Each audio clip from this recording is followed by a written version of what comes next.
Telespettatori e telespettatrici di Antena 3, buona giornata e ben ritrovati con il nostro telegiornale.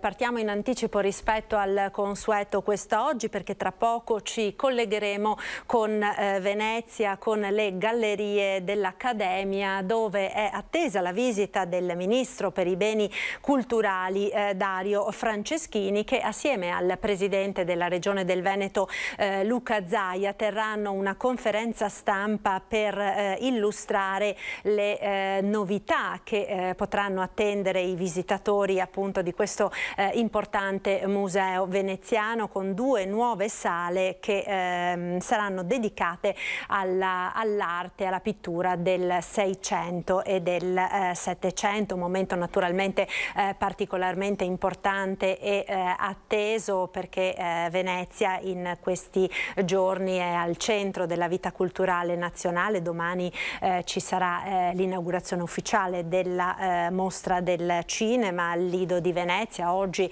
la preapertura anche con una particolare cerimonia per la dedica alla famiglia di Nino Manfredi, ma di questo insomma avremo modo di parlare nel corso della nostra lunga diretta odierna, con appunto, dicevamo, una importante sezione dedicata alla cultura e a questi eventi culturali molto importanti che appunto si stanno svolgendo in Veneto, a Venezia in particolare, ma poi affronteremo anche molti altri temi, a partire dal Covid e quindi dall'andamento dell'epidemia, ma soprattutto dalla preoccupazione che sta emergendo in queste ultime ore relativamente a dei nuovi focolai che si sono aperti in alcune RSA della nostra regione. Fortunatamente i vaccini, diciamo, sembrano dimostrare la loro efficacia anche in queste circostanze, perché nonostante appunto la positività di alcuni ospiti e di anche alcuni operatori, non ci sono stati ricoveri ospedalieri, quindi questo sicuramente è un aspetto molto importante del quale torneremo a parlare. A proposito di Covid, abbiamo anche i dati relativi al nuovo bollettino della regione che è stato diffuso proprio pochi minuti fa da Azienda Zero. In Veneto viaggia ancora su un trend piuttosto alto il contagio del Covid. Appunto nella nostra regione si sono registrati 583 nuovi positivi al virus nelle ultime 24 ore e ci sono purtroppo da registrare anche 3 decessi. Il totale degli infetti dall'inizio dell'epidemia sale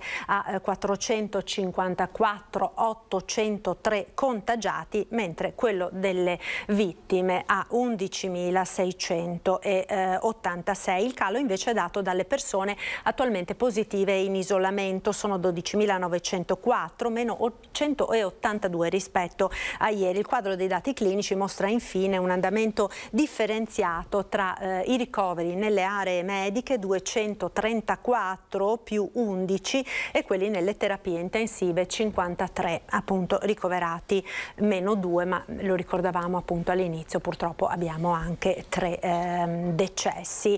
E invece continua a crescere, seppur in maniera lenta, anche la copertura vaccinale anti-Covid.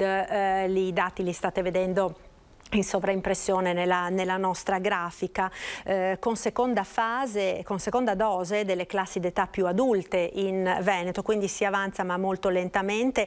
Anche nella fascia d'età 50-59 anni la copertura è ormai al 73,8%, con questa quindi è la percentuale della popolazione che ha completato anche il richiamo, mentre stenta a salire la fascia d'età inferiore, quella tra i 40 e i 49 anni, che è ferma al 62,8%. Resta bassa la risposta dei cittadini tra i 30 e i 39 anni, dei quali il 49,1% ha ricevuto la seconda dose di siero. Questi appunto sono i dati dell'ultimo report regionale, che vede una somministrazione complessiva di oltre 26.800 dosi per un totale di 6.248.629 dall'inizio della campagna vaccinale. Il 61,1% della popolazione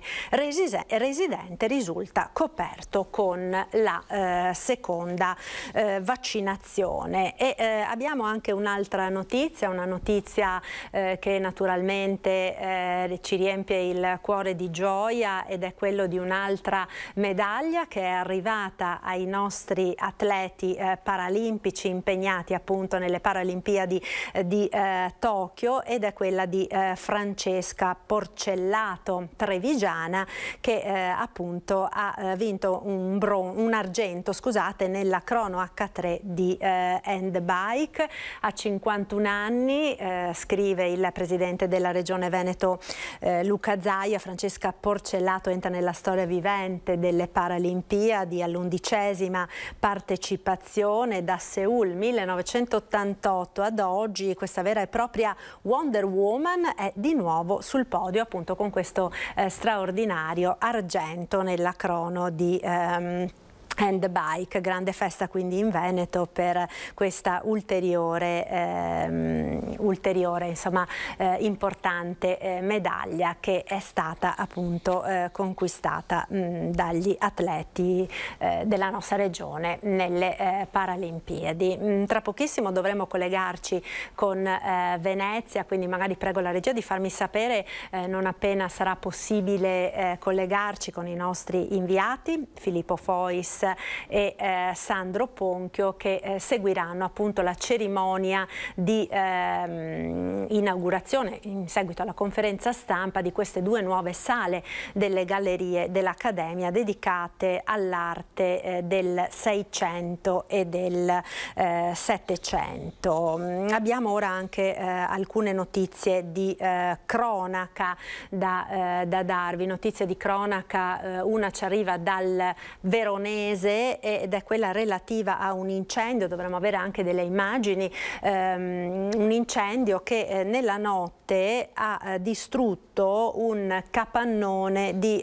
500 metri quadri in area stazione a Verona. I vigili del fuoco sono intervenuti ieri sera, tra ieri sera e questa notte, per domare appunto un incendio divampato in questo capannone all'interno dell'area ferroviaria di Porta Vescovo. All'arrivo dei pompieri, partiti dalla sede centrale con 3 mezzi e 9 uomini, il tetto della struttura purtroppo era già completamente distrutto, completamente bruciato. Fiamme anche all'interno dove erano stoccate delle traversine in legno utilizzate per la costruzione delle linee ferroviarie. Ci sono volute circa 3 ore per spegnere il rogo, oltre al supporto di altri automezzi e pompieri giunti dai vicini distaccamenti di Caldiero e Villafranca. Le operazioni di spegnimento e di messa in sicurezza si sono concluse nel cuore della notte. Le cause dell'incendio sono al vaglio dei tecnici dei vigili del fuoco. Ed abbiamo anche la notizia di un lutto che ha colpito il mondo della ricezione turistica del litorale veneziano. Si è spento infatti Tiziano Simonetto. Aveva 73 anni, albergatore di lunga data. Dopo una formazione che lo ha portato in Germania e in Inghilterra, negli anni ha gestito assieme alla moglie Mara gli hotel Venezuela, delle Nazioni, Bristol, Dogi, Diana e per oltre 30 anni l'hotel Las Vegas di Jesolo. I funerali si svolgeranno mercoledì, domani, 1° settembre, alle ore 16 in Duomo a San Donato di Piave, questa sera alle 20:30 Rosario all'Oratorio Don Bosco. E quindi naturalmente tutto il mondo del turismo si stringe alla famiglia di questo albergatore molto noto appunto sulle spiagge della nostra regione. Un altro tema che è particolarmente caldo in queste ultime ore è quello dell'accoglienza dei profughi dall'Afghanistan. Sono attesi per oggi i primi arrivi in Regione Veneto, dovrebbero essere circa un centinaio, arriveranno a Marghera e poi verranno smistati nelle varie sedi che sono state individuate dalle diverse prefetture. Su questo argomento abbiamo un servizio che è stato realizzato dalla nostra redazione di Venezia con l'intervista al prefetto di Venezia, che lo ricordiamo è il coordinatore di tutte le prefetture del Veneto, Vittorio Zappalorto. Sentiamo. Sono in tutto 100. Sono diversi nuclei familiari, li abbiamo divisi per ogni prefettura e abbiamo fatto una suddivisione, diciamo, equa di questo carico di lavoro che ci sarà. Sono un centinaio i rifugiati afghani in fuga dal regime dei talebani che domani raggiungeranno il Veneto. Dopo l'arrivo a Marghera saranno smistati nei territori delle varie prefetture della regione. Famiglie che hanno dovuto abbandonare il proprio paese in una situazione drammatica. La situazione per chi è rimasto, per chi ha collaborato con il governo ed è rimasto lì, la situazione è estremamente pericolosa. E questi sono quelli che hanno lavorato con gli italiani, con i nostri militari, quindi per loro c'è stata questo corridoio per il quale sono arrivati qui con gli aerei militari. L'organizzazione della ripartizione della ventina di afghani che rimarranno sul territorio della città metropolitana di Venezia ha goduto di un'immediata e fattiva collaborazione da parte di diversi comuni del territorio. Il Comune di Venezia ha già messo a disposizione intanto 2 alloggi per 2 nuclei familiari e si è dichiarato disponibile, nel caso ci fosse bisogno di ulteriori posti, a reperirli. Il Comune di Mira ha fatto altrettanto, anzi approfitto per ringraziare quel sindaco che ha messo a disposizione di questi profughi altri alloggi. Il sindaco di Jesolo si è detto favorevole al ripristino della sede della Croce Rossa per ospitare alcune famiglie di migranti. Ecco, allora tra poco dovremo collegarci con i nostri inviati a Venezia. Vedo che non c'è ancora il collegamento, abbiamo ancora un aggiornamento. No, ecco, vedo che si è collegato proprio in questo istante il collega Filippo Fois da Venezia, Gallerie dell'Accademia. Buongiorno Filippo. Buongiorno ai nostri telespettatori, vi parliamo in diretta dalle Gallerie dell'Accademia di Venezia, uno dei musei, probabilmente il museo più importante, senza fare torto a nessuno, ce ne sono di bellissimi, ma questo è quello più grande, un po' il museo storico di Venezia. Di fronte a me adesso chiedo al collega Sandro Ponchio di inquadrarlo, è appena uscito il ministro Dario Franceschini, il quale ha appena effettuato una visita nelle nuove sale che sono state aperte qui alle Gallerie dell'Accademia. Il museo sta recuperando poco a poco vecchi spazi che non venivano utilizzati oppure avevano altre destinazioni, vengono esposti, vengono utilizzati adesso per esporre delle opere che prima non erano visibili al pubblico. In particolare, tra l'altro, poi ve lo faremo vedere chiaramente nei servizi del nostro telegiornale, è stata recuperata una tela del Tiepolo lunga 12 metri che era stata rimossa da una chiesa che era stata demolita e che poi è rimasto per circa 80 anni piegato come fosse praticamente un lenzuolo, ci hanno detto, e si trovava veramente in uno stato, diciamo, piuttosto imbarazzante, e ha subito un restauro veramente straordinario che l'ha riportato allo splendore originario. questo è uno dei pezzi forti tra le opere d'arte che saranno esposte e che tra poco visitabili a chiunque qui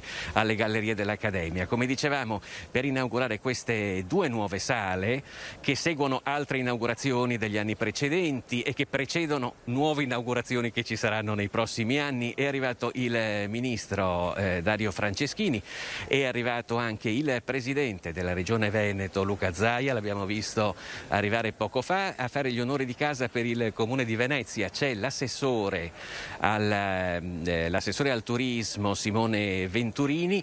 Tra poco qui comincerà la conferenza stampa di presentazione di queste nuove due sale che poi naturalmente vi faremo vedere nel dettaglio una volta che sarà terminata anche la conferenza stampa. Come vedete è tutto pronto, ci si sta preparando, la conferenza stampa è stato deciso di farla all'aperto anche per motivi di sicurezza sanitaria. D'altro canto qui gli ambienti non mancano, ci troviamo nel mezzo di uno dei chiostri, tra l'altro molto bello e anche molto suggestivo, che sono l'esatta cornice per un'inaugurazione di questo genere, quindi di un evento artistico di grande portata, perché come sapete peraltro Venezia, come tutto il Veneto e l'Italia in generale, custodisce tantissimi tesori che purtroppo a volte sono addirittura troppi, per cui non sono visibili perché rimangono nei magazzini. Questa operazione che si sta facendo a Venezia si inquadra proprio in questo, cioè recuperare degli spazi, in questo caso delle Gallerie dell'Accademia, che non venivano utilizzati e impiegarli per l'appunto per ampliare l'offerta artistica del museo, quindi rendendo fruibili al pubblico tutte quelle opere, a volte, come parlavamo prima del Tiepolo, di grandissimo valore artistico che prima non erano visibili. Noi vediamo che al tavolo dei relatori si stanno avvicinando sia il presidente Zaia che il ministro Franceschini. Ci sono anche diversi esponenti dei vari enti istituzionali della città di Venezia e della Regione Veneto, per cui tra poco potrà iniziare questa conferenza stampa che probabilmente avrà, e lo sentivamo anche dalle indiscrezioni e dalle chiacchiere che l'hanno preceduta, potrebbe anche avere altri argomenti all'ordine del giorno, per esempio quello di un turismo che è una delle voci più importanti dell'economia italiana e veneta. Lo ricordiamo, il Veneto è la prima regione italiana per presenze turistiche, che sta ricominciando dopo il difficile periodo del Covid, sta ricominciando la sua attività. Devo dire che qui a Venezia i dati sono molto buoni, come lo sono quelli della costa, che ha avuto un Ferragosto, per dirne una, in cui l'occupazione delle camere arrivava quasi al 100%. A Venezia siamo arrivati all'incirca tra il 60 e l'80% nei fine settimana, per cui diciamo che il settore si sta riprendendo probabilmente anche molto più rapidamente rispetto a quello che si temeva. Da questo punto di vista possiamo dire che le notizie che arrivano, perlomeno da Venezia, sono molto buone. Questo però apre anche un secondo tema, che è quello della gestione dei flussi turistici, che paradossalmente si è parlato di assenza di turismo, di crisi, ma per quello che riguarda Venezia a volte si parla del contrario, il cosiddetto overtourism, come viene chiamato a livello internazionale, vale a dire un affollamento e un arrivo di turisti superiore a quello che le strutture ricettive, le strutture e persino le strade, le piazze del caso di Venezia potrebbero ospitare. Da questo punto di vista qui, per esempio, a Venezia il sindaco Brugnaro aveva rilanciato l'idea di dei tornelli all'ingresso della città che permettessero di far entrare solamente coloro che hanno prenotato la visita. Naturalmente da questo sarebbero esclusi tutti coloro che abitano a Venezia, i residenti, coloro che devono visitare dei parenti e quant'altro. È un'idea naturalmente che sta facendo molto discutere, perché non ha precedenti in Italia e probabilmente neanche in Europa, ed è una però delle proposte sul tavolo del dibattito che chiaramente la ripresa dell'attività post-Covid sta generando. Vediamo sappiamo che sia Zaia, il ministro Franceschini, l'assessore Venturini si sono seduti, io credo che possiamo cominciare la conferenza stampa. Cominciamo, benvenuti. È una giornata straordinaria per le gallerie dell'Accademia, siamo tutti del museo molto emozionati ed è per noi di grandissima rilevanza poterla condividere con il vertice del Ministero, i massimi rappresentanti delle istituzioni regionali e comunali, altre istituzioni e personalità della cultura. Un caloroso saluto al Ministro Dario Franceschini, al Presidente Luca Zaia, all'Assessore Simone Venturini, al Direttore Generale Massimo Osanna, al Direttore di Venetian Heritage Toto Bergamo Rossi, all'amministratore delegato di Iguzzini Cristiano Venturini, a tutti i presenti che con la loro partecipazione testimoniano l'eccezionalità di questo momento.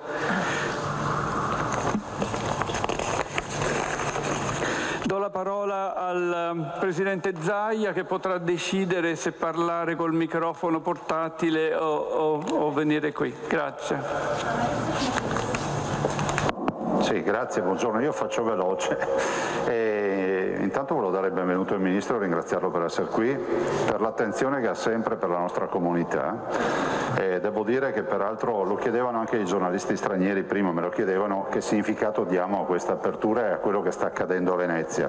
Penso che sia un nuovo rinascimento per noi, no? Dopo una ventina di mesi di restrizioni di quello che è accaduto, non posso non ricordare, abbiamo avuto, Ministro, 11.600 persone che hanno perso la vita, e dico che noi siamo stati anche i primi a ripartire, che è nello spirito veneto, no? Siamo stati i primi a fare una fiera, ad aprire la prima fiera in Italia, è stata aperta a Verona. Questa opera che è unica, cioè quel tiepolo ti toglie il respiro, ce l'avete visto, cioè entri e forse c'è poco spazio davanti al dipinto per apprezzarlo fino in fondo, però è veramente unico. Queste 63 opere, il 600, il 700, insomma tutto quello che è. Ringrazio anche Venetian Heritage perché so che nelle diverse fasi di questa avventura è stata presente ovviamente magistralmente coordinata da Toto Bergamo.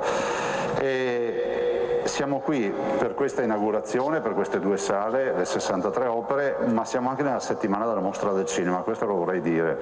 E do un grande in bocca al lupo al Presidente Ciccuto che ho visto qui prima e a tutto il suo staff, perché per noi questa è una grande sfida, lo è da un punto di vista culturale, lo è da un punto di vista organizzativo e anche sanitario. Quindi veramente io spero che tutto possa svolgersi per il meglio. Dopodiché aspettiamo il Ministro per le prossime iniziative, ne abbiamo un po' assieme e quindi vedremo di recuperare ancora il tempo perso. Grazie e buona giornata a tutti.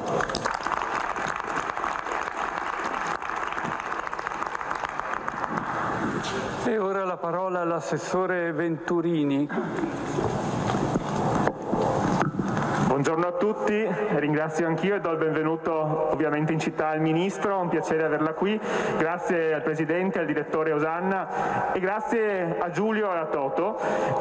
Io qualche mese fa, insomma in piena ripartenza timida, ci siamo visti qui e il direttore, che è un grande direttore, fatemelo dire, a cui siamo molto legati, a cui la città è molto grata per l'impegno che sta mettendo per questa straordinaria realtà culturale, mi ha mostrato le sale ancora allestite a cantiere e mi ha descritto quello che oggi abbiamo visto con una passione insomma, che lui ha però anche con tutta la sua grande capacità narrativa non è riuscito a mostrarmi questa bellezza, perché sono rimasto stupito ancora di più entrando quest'oggi e credo che questo contributo si collochi in un momento temporale importantissimo per la città e di questo appunto vi siamo particolarmente grati, perché siamo in una fase di grande ripartenza, grande rilancio, grande rinascimento, come diceva il Presidente Zaia, che ringrazio per la sua attenzione alla città. Questo rinascimento si basa su tanti pilastri. Ovviamente a Venezia il pilastro culturale è uno dei più importanti. È straordinariamente importante perché non solo conserva i tesori del passato, ma consente anche la vitalità sociale della città, crea posti di lavoro, crea occupazione, porta gente, arrivano turisti da ogni parte del mondo, un bel turismo, a conoscere questi tesori. Quindi l'importanza della cultura è uno dei pilastri su cui rifondare e ripensare il nostro paese, evidentemente la nostra città, insieme ad altri pilastri che non sono mai in antitesi.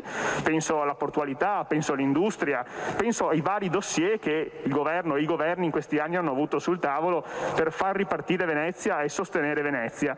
Non da ultimo anche un ripensamento sull'opportunità di dotare la nostra città di qualche strumento speciale, qualche particolarità normativa che ci consenta di intervenire laddove davanti a una città unica e speciale servirebbero anche strumenti unici e speciali per tutelarla non solo nella parte monumentale ma anche nella parte socio-economica e culturale. Quindi davvero che sia un inizio di una nuova stagione, che oggi inauguri anche un grande ripensamento di alcune anche misure normative affinché si possa dare a Venezia quella potenzialità ancora inespressa che può ancora esprimere moltissimo. Quindi davvero grazie signor Ministro, grazie davvero a tutti voi e grazie a Toto per aver sostenuto questa e altre iniziative, perché insomma in questi mesi ce ne hanno fatte vedere moltissime. In bocca al lupo per tutto.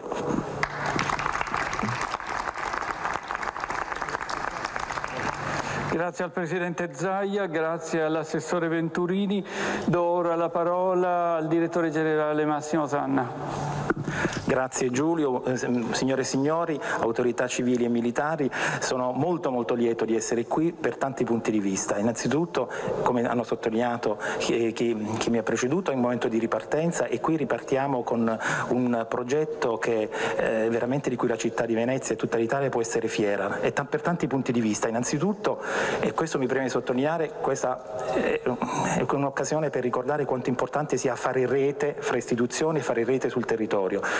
La presenza non solo dell'assessore ma anche del Presidente Zaia, che hanno tra l'altro sottolineato quanto il direttore Maria Elia sia capace di tessere reti sul territorio, ed è quello che dobbiamo fare, perché dobbiamo abbattere steccati che separano musei civici dai musei statali. Spesso abbiamo diatribe anche all'interno delle stesse nostre ministeri, ma invece dobbiamo lavorare tutti con un obiettivo comune, che è quello di tutelare e promuovere questo patrimonio straordinario di cui siamo orgogliosi.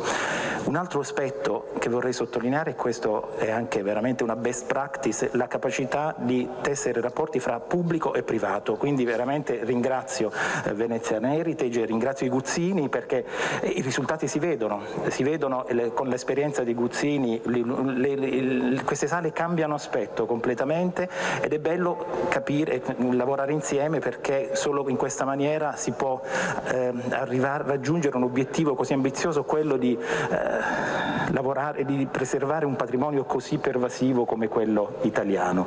E poi altro aspetto molto bello è questo ripensamento di un allestimento, la riacquisizione della circolarità del percorso, valorizzando opere che erano nei depositi. Stiamo lavorando molto su progetti per tirar fuori dai depositi il 90% del nostro patrimonio che è sepolto, che è un dato statistico assolutamente incredibile.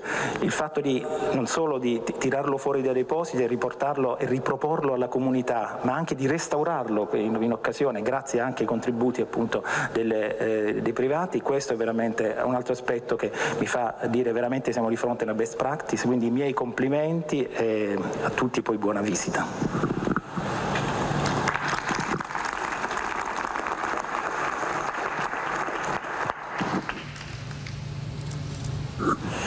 Grazie al Direttore Generale Osanna, più volte ringraziato. Adesso un saluto di Toto Bergamo, se preferisce. Onorevole Ministro, Presidente, Assessore, Autorità, buongiorno. Leggo così vado più svelto. Allora, nel 2015 Venetian Heritage ha iniziato una fruttuosa collaborazione con le gallerie dell'Accademia, finanziando l'allestimento permanente delle prime 4 sale al piano terra del nuovo percorso espositivo del museo.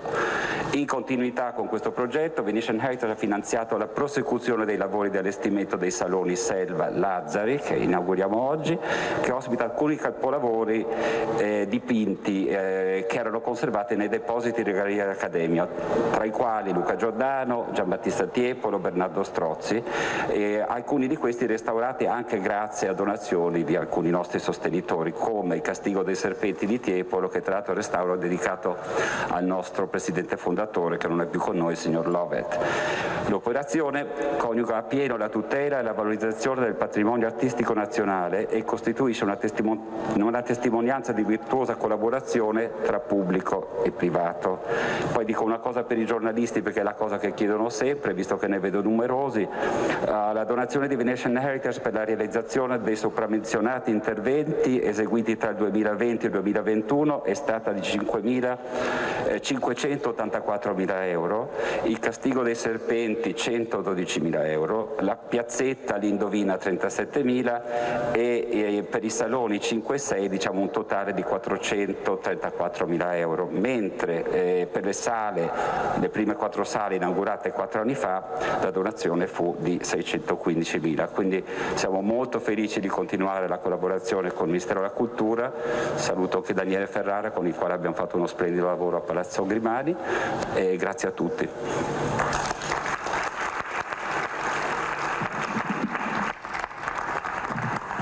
Grazie a Toto Bergamo Rossi. Do ora la parola all'amministratore delegato di Guzzini, Cristiano Venturini. Prende questo? Sì.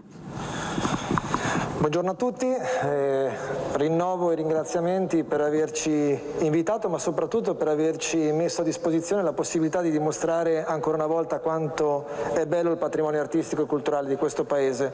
Scherzavo prima con il direttore dicendo che io faccio un lavoro meraviglioso, perché io illumino il bello e credo di essere nel Paese, nell'azienda, che possa permettere di esprimersi ogni giorno.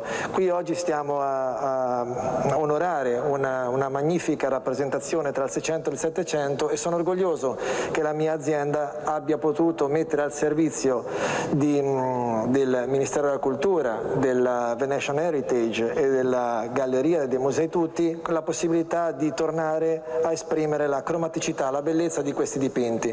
L'intervento che abbiamo fatto è un intervento che da una parte appunto vuole sottolineare l'estrema qualità dei dipinti e la loro cromaticità e la loro attenzione artistica, dall'altro però abbiamo voluto donare un sistema che possa essere flessibile e quindi possa essere rimodulato in funzione delle esigenze future della galleria, quindi non qualcosa di statico, perché poi anche gli anni che stiamo vivendo ci stanno insegnando che la capacità di adattamento e di flessibilità probabilmente sono delle qualità che non potremo più dimenticare o farne a meno.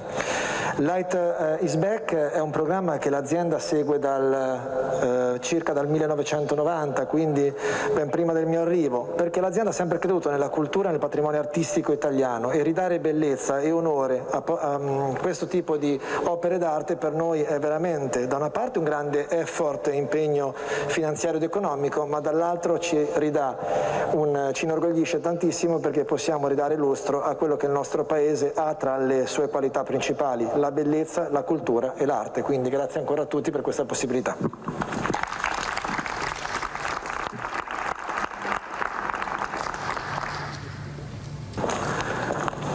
Ringrazio il dottor Venturini. L'importanza dell'avvenimento che siamo riuniti per celebrare è per noi epocale, contribuisce a cambiare l'immagine complessiva del museo. Per questo abbiamo voluto intitolare l'evento "Le gallerie che non ti aspetti". Non è più soltanto il museo che ci aspettiamo, il museo del Rinascimento, ma c'è molto altro che possiamo far vedere adesso nelle nostre sale. 2 nuovi saloni allestiti, un nuovo significativo tassello del percorso espositivo che stiamo ridisegnando nel quadro della costruzione del 4º allestimento scientifico delle gallerie dell'Accademia. Il primo fu di Giulio Cantalamessa nel 1895, in occasione dell'apertura della prima Biennale Internazionale d'Arte, e questo mi dispiace è andato via Ciccutto, che era stato qui fino adesso, ma a una conferenza stampa. Il secondo di Gino Focolari, 1921-1923, avviato in in occasione del rientro delle opere dalle protezioni temporanee dovute alla Prima Guerra Mondiale. Un po' lo stesso accade col terzo allestimento scientifico, quello tra Vittorio Moschini e Carlo Scarpa, a partire dal 1943, anche in questa occasione per il rientro delle opere dalla protezione della Seconda Guerra Mondiale. Diversamente dagli altri, l'attuale radicale ripensamento del percorso si sta giovando dell'acquisizione di spazi, problema di cui ha lungamente sofferto la collezione. E questo grazie al trasferimento dell'Accademia di Belle Arti nella sede degli Incurabili, un'operazione di grande portata e complessità avviata nel lontano 1997, con un protocollo d'intesa firmato dal ministro di allora Walter Veltroni e dai massimi rappresentanti dei Dicasteri di Grazia e Giustizia, Finanze, Pubblica Istruzione e di Regione, Provincia, Comune e Sovrintendenza per i beni architettonici. Abbiamo qui Emanuela Carpani, con il cruciale contributo di Roberto Cecchi e Antonio Foscari.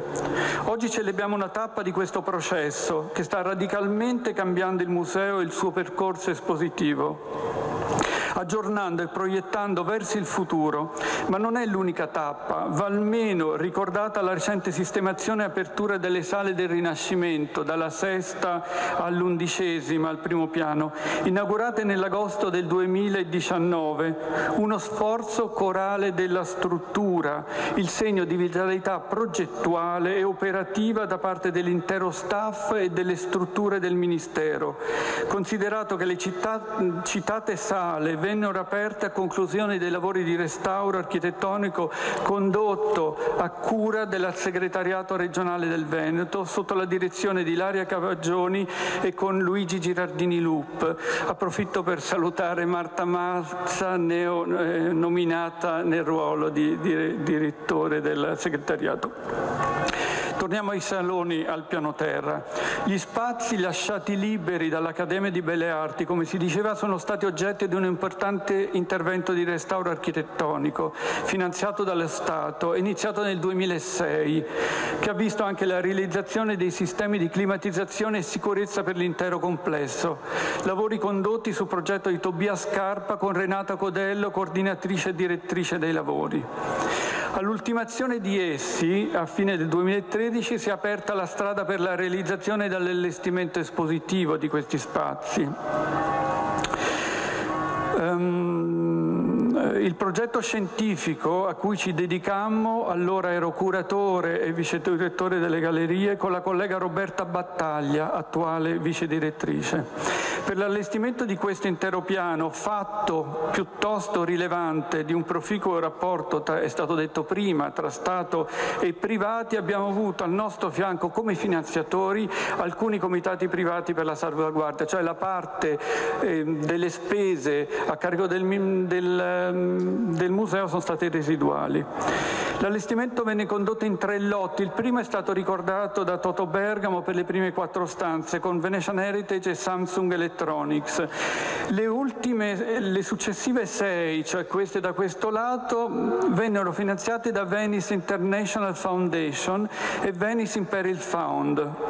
Le inaugurò nel gennaio 2016 Paola Marini, che è qui con noi, divenuta direttrice dopo l'indipendenza del museo a seguito della riforma promossa dal ministro Franceschini. Siamo al terzo, l'attuale, ancora sulla base di un progetto scientifico costruito con Roberta Battaglia, affiancati poi da Michele Nicolaci, curatore delle collezioni del 600 e 700.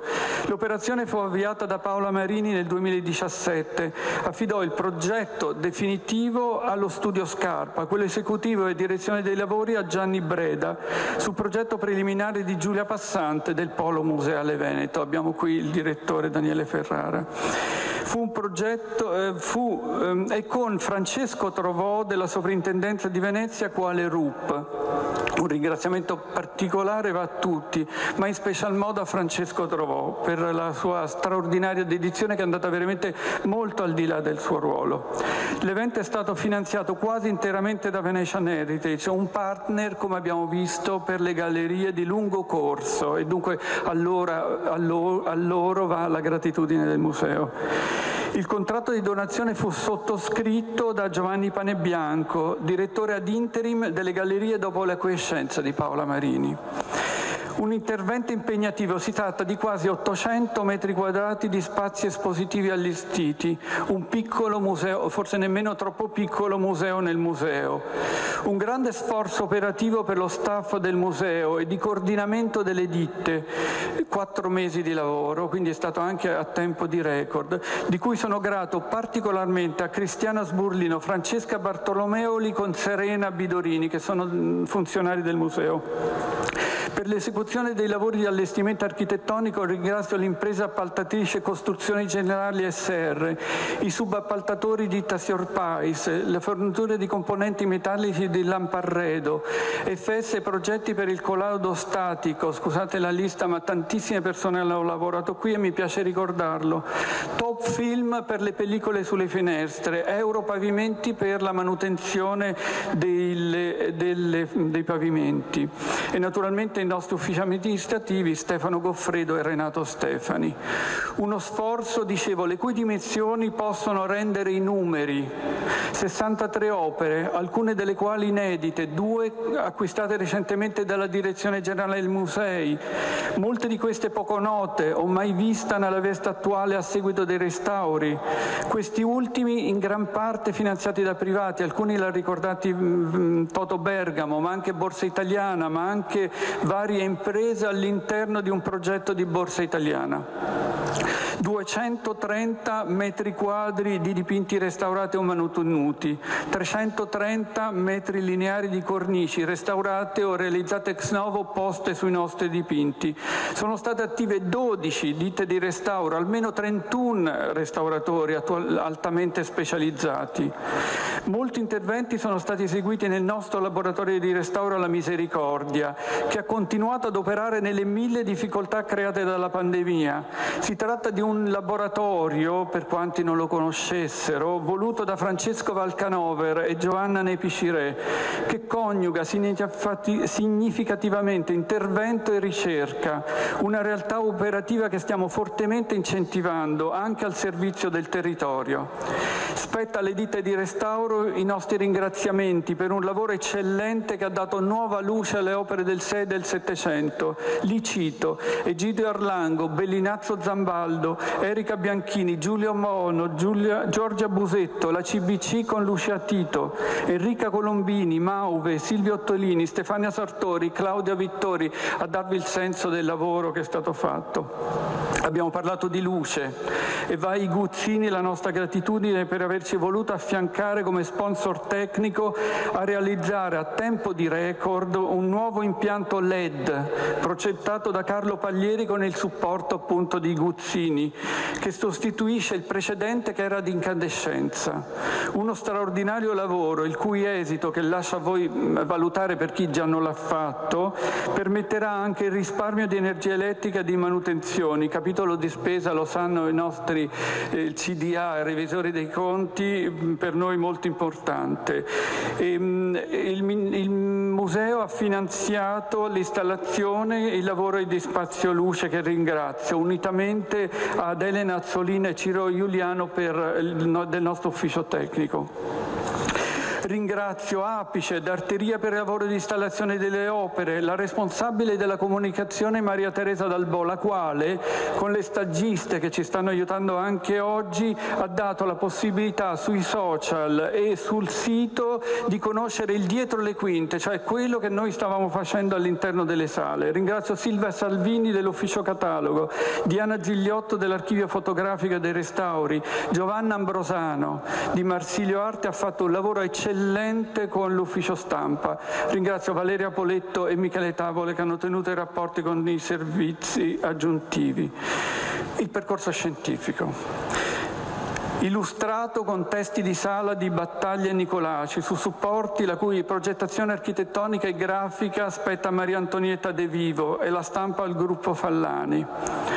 Con l'apertura di oggi, l'abbiamo più volte detto, si apre l'intero percorso al piano terra, che ora si snoda limpido in 13 sale, con opere che vanno dal 600 fino all'800. Ma la più grande collezione di arte veneta al mondo ha con questa una più completa e chiara presentazione del suo sviluppo. Per il 600 si tratta per di più di un risarcimento critico. Tale secolo, costretto tra i periodi d'oro dell'arte di Venezia, 500 e 700, aveva sofferto in passato di minore considerazione e dunque di minor spazio espositivo.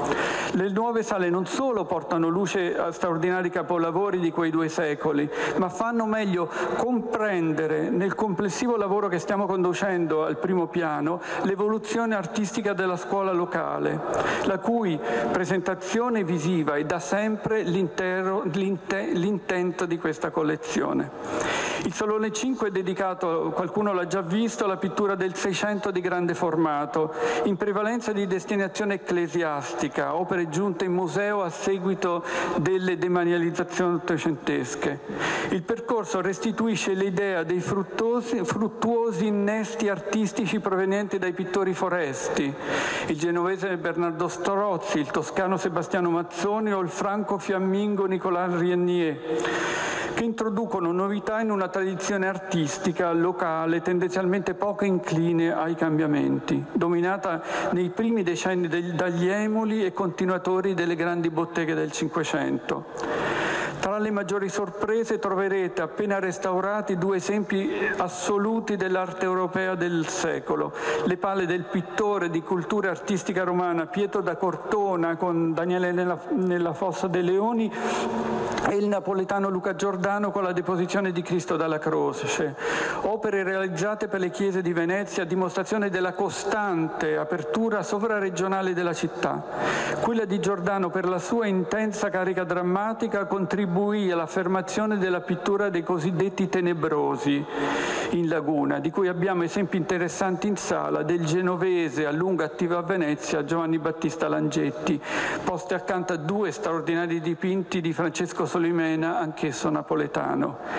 Il 600 si chiude dunque con il tenebrismo, ed accogliere il visitatore nel nuovo secolo e nella nuova sala è il pirotecnico e leggiadro rococò veneziano dell'Erminia Vafrino di Gian Antonio Guardi, appena restaurato. Di intonazione fiabesca, colori luminosi e pennellate libere e vivaci. Nella sala, dove lo spazio è scandito in navate, i dipinti sono organizzati in raggruppamenti. A destra la grande pittura di storia con la maggiore artista del secolo, Giovanni Battista Tiepolo, con al centro, l'avete potuto già apprezzare sugli articoli che sono usciti, l'eccezionale Castigo dei Serpenti appena restaurato. A sinistra una lunga sequenza di paesaggi, uno dei generi pittorici che maggiormente contribuì al successo della pittura del Settecento, grazie ad artisti quali Marco Ricci, Giuseppe Zais o Francesco Zuccarelli. Al centro della sala, in una sorta di ambiente raccolto e domestico, abbiamo collocato la pittura che si volge a ritrarre la pittura quotidiana nei suoi diversi aspetti. Qui troverete l'Indovina di Piazzetta, restaurato ultimamente, e i dipinti di formato ridotti di Pietro Longhi. Chiudono la sezione 3 dipinti appartenenti alla Scuola della Carità, che è uno degli delle parti che compongono le gallerie dell'Accademia. Sono di Giuseppe Angeli, Gianbettino Cignaroli, Giandomenico Tiepolo. Quest'ultimo ritengo uno dei dipinti più straordinari della sala. Cosa ci aspettiamo ora? E con questo concludo. I lavori delle gallerie non si fermano. Ultimato il piano terra, l'impegno ora volto al primo piano. Avvieremo l'allestimento dell'ala palladiana, dove sono stati ultimati i lavori del secondo lotto di restauro architettonico da parte del Segretariato regionale del Veneto, in attesa che ripartano gli ultimi 2 lotti che chiuderebbero l'intera operazione di rinnovamento del museo, progetto che per la sua ambizione è stato giustamente denominato al tempo Grandi Gallerie. La portata dell'operazione è di tale rilevanza che contiamo di poter continuare ad avere accanto le istituzioni oggi presenti, certi di operare nell'interesse del Paese che ha in questa città, in queste gallerie, un faro di arte e cultura sempre e comunque acceso. Grazie.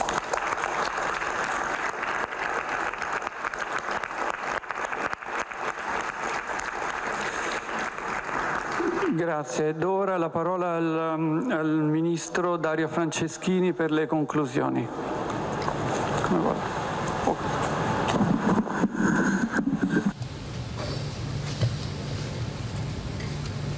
Ma grazie davvero, veramente una bella giornata che raccoglie in sé moltissimi elementi di cui dobbiamo essere tutti orgogliosi.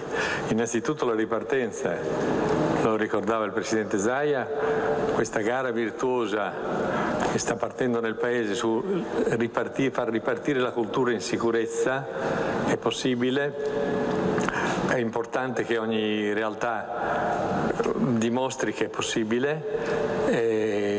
Il Veneto e Venezia sono sicuramente avanti da questo punto di vista, è una sfida molto importante. Oggi parte una campagna promozionale perché le persone ritornino nei cinema con un cortometraggio che potrete vedere sulla rete in cui sono protagonisti tutti i più grandi attori italiani.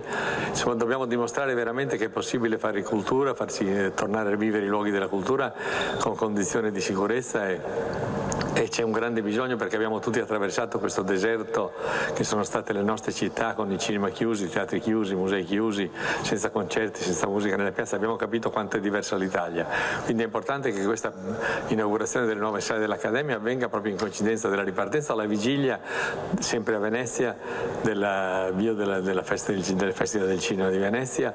Il Presidente della Repubblica visiterà dopodomani la Biennale Architettura, quindi davvero una centralità, lo dicevo poco fa in un convegno sul soft power, che dimostra esattamente che Venezia è il cuore di questa grande sfida italiana, e cioè investire in cultura significa tutelare il patrimonio che ci hanno lasciato splendido, unico, che ci hanno lasciato le generazioni venute prima di noi, ma significa anche investire sul presente, sul contemporaneo, sul futuro, sull'innovazione, sulla ricerca.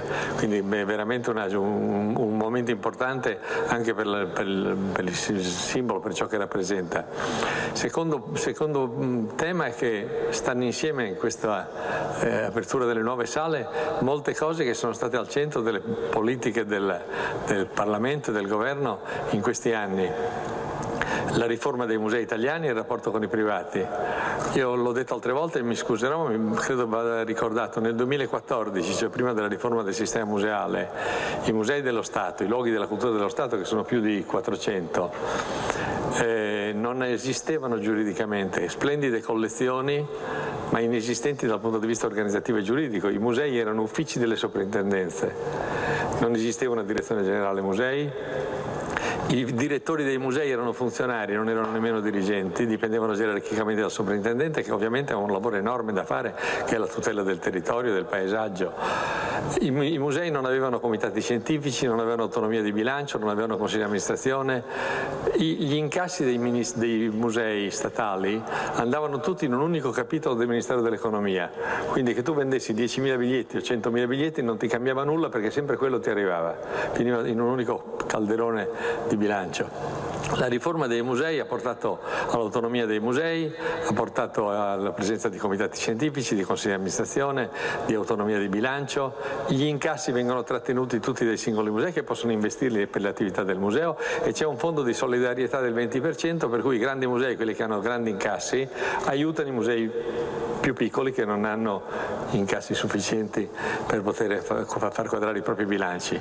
Dentro questo schema c'è stata anche la selezione dei direttori cosiddetti internazionali, che ha portato personalità che sono arrivate dal nostro paese o da fuori dal nostro paese con esperienze gestionali nella guida dei musei. C'è stata una grande polemica, sembra un secolo fa, perché si diceva gli stranieri oppure i manager a guidare i musei, dimenticando che i manager sono poi storici dell'arte, archeologi, architetti.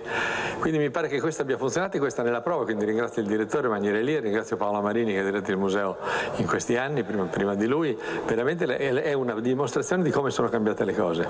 Il secondo tema, frutto di un'altra norma approvata dal Parlamento qualche anno fa, l'Art Bonus, la collaborazione tra pubblico e privato. Io qui ringrazio Venezia Heritage, ringrazio i Luzzini, tutti quelli che in modo diverso hanno contribuito. C'era una barriera ideologica assurda, ma in Italia ci attardiamo quasi sempre nei dibattiti tardi ideologici, anche quando è troppo tardi. Cioè il tema, c'erano due correnti che si scontravano ideologizzate, una date a noi privati che risolveremo tutto e faremo profitti con i musei, quando in nessun posto del mondo il museo fa profitto, anche il miglior museo americano privato vive di proventi e di donazioni oppure di contributi dello Stato in altri paesi. Dall'altro un'altra teoria, teniamo lontani i privati dal patrimonio culturale perché lo dissacrano in qualche modo, ne dissacrano la funzione. Io credo che la strada che si sia intrapresa sia giusta, collaborazione pubblico-privato, collaborazione nelle risorse, collaborazione anche nella gestione. Stiamo utilizzando molto lo strumento delle fondazioni aperte a pubblico e privato per gestire luoghi insieme alle altre, alle regioni, ai comuni, insieme ai privati, cioè cogestire insieme, perché l'obiettivo è unico: se è patrimonio dell'umanità è patrimonio dell'umanità, se l'articolo 9 della Costituzione impone, dovremmo essere molto orgogliosi, tra i principi fondamentali la tutela del patrimonio storico e artistico della nazione, lo dice al pubblico ma lo dice anche al privato. Quindi l'Art Bonus, questo incentivo, ha aiutato le donazioni. Si diceva in passato le donazioni non arrivano perché non c'è un incentivo fiscale come in altri paesi europei. Adesso da qualche anno abbiamo l'incentivo fiscale probabilmente più forte in Europa, sono arrivati in qualche anno 500 milioni di donazioni tra pubblico, tra grandi donazioni e piccole donazioni, anche il crowdfunding. Bene, ma non è abbastanza. Quindi vorrei che anche l'esempio di questa collaborazione che ha portato a questo incrocio di risorse pubbliche e private per recuperare queste splendide opere e queste splendide sale fosse un modello per gli altri. Vorrei arrivare al momento, dentro la linea di quella cultura del give back inglese, cioè a un certo punto io che ho fatto qualcosa, ho costruito un'impresa, ho avuto successo, senti il dovere morale di dare indietro, di restituire al mio paese.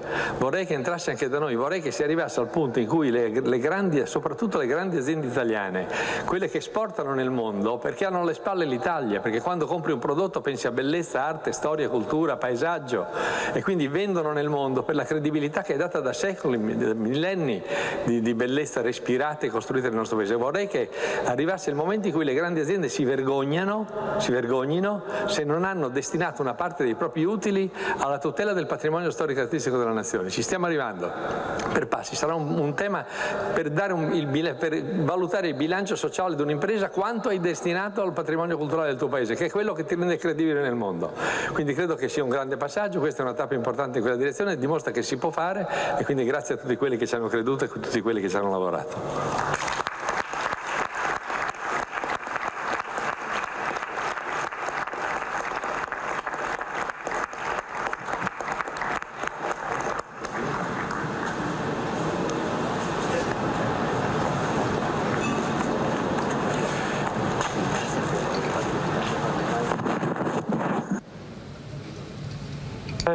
Grazie a tutti. Roberta Battaglia, Michele Nicolasci ed io siamo disponibili ad approfondire eventuali domande sulle opere specifiche e si può cominciare a entrare, ma io direi di cominciare dalla sala 5, Roberta, e naturalmente teniamo sotto controllo i numeri, 30 persone per sala. Ricordo e ringrazio Giorgio Ceccato e Valentina Farace. Dobbiamo aspettare un attimo prima di Sì, dovete aspettare un attimo per entrare, scusate.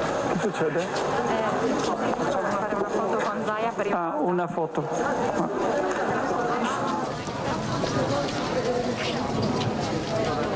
Sono 4 giorni di lavoro complessivamente sul primo piano. È stato finito il primo e il secondo nella Pagagliana. Adesso dovrebbe cominciare la chiesa, Sant'Orsola e la l'area che va dalla sala.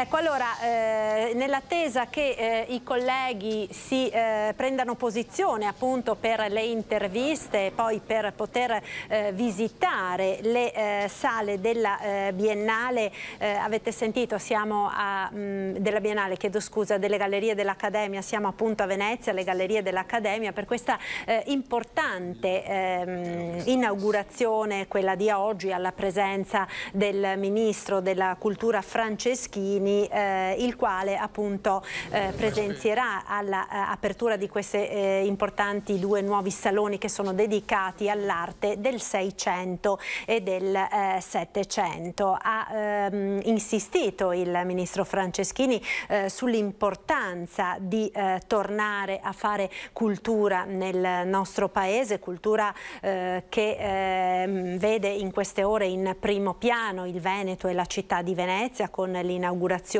della Mostra del Cinema che sarà domani, dopodomani la visita del Presidente della Repubblica Mattarella, quest'oggi la preapertura con una cerimonia anche dedicata di omaggio a Nino Manfredi e alla sua famiglia. L'importanza di tornare a fare cultura in sicurezza e di investire sulla cultura, ha detto il Ministro Franceschini, significa anche tutelare il patrimonio culturale che ci hanno lasciato in eredità naturalmente le generazioni precedenti, ma significa anche investire sul futuro, investire sulla ricerca. In questo senso il Ministro Franceschini ha rinnovato l'invito a ritornare al museo, a ritornare al cinema, ricordando anche proprio la nuova iniziativa promozionale che si apre quest'oggi per andare al cinema, ricordando appunto che i cinema, così come i musei, sono dei luoghi sicuri dove si accede solo con Green Pass, ed è quindi molto importante che i cittadini possano tornare senza timori a guardare un film, a ammirare le opere d'arte custodite nei tantissimi musei del nostro paese. Allora Filippo, non so se mi sente. Filippo, mi senti? Il collega Fois? No, io vedo delle immagini che scorrono nel preview, ma non so se Filippo mi sente. Sì, ecco. Filippo, ci sei? Sì, noi ci siamo. Dunque guardate, in questo momento proprio sta arrivando il Presidente Zaia che sta uscendo, noi cerchiamo anche di raggiungerlo per scambiare qualche battuta. Scusami, eccoci. Vai. Aspetta, siete tutti pronti? Un attimo, aspettiamo. Alessandro, ci sei? Ok, un attimo. Vai. Chiedevo, sciolto il nodo delle grandi navi, quali sfide restano aperte, quindi ha detto il Ministro? Sul nodo delle grandi navi noi avremo ancora necessità di confrontarci col governo rispetto a VTP e tutta la partita di Venezia Terminal Passeggeri, in quanto si vuole collaborare, si vuole assolutamente la fuoriuscita delle grandi navi del canale del Giudecca dal bacino San Marco, però è altrettanto vero che la società deve avere delle prospettive per il futuro, visto considerato che perde il suo core business in questa fase. E dall'altro c'è tutto il tema culturale e del paesaggio, cioè voglio ricordare che oltre alle iniziative culturali poi c'è una grande partita importante in un territorio molto delicato, molto sensibile, ma anche molto prezioso, che è quello dei vincoli paesaggistici, di tutti i ragionamenti che si possono fare, il lavoro che si dovrà fare assieme ovviamente al Ministero. Tra quei vincoli anche quello del Comelico, per esempio?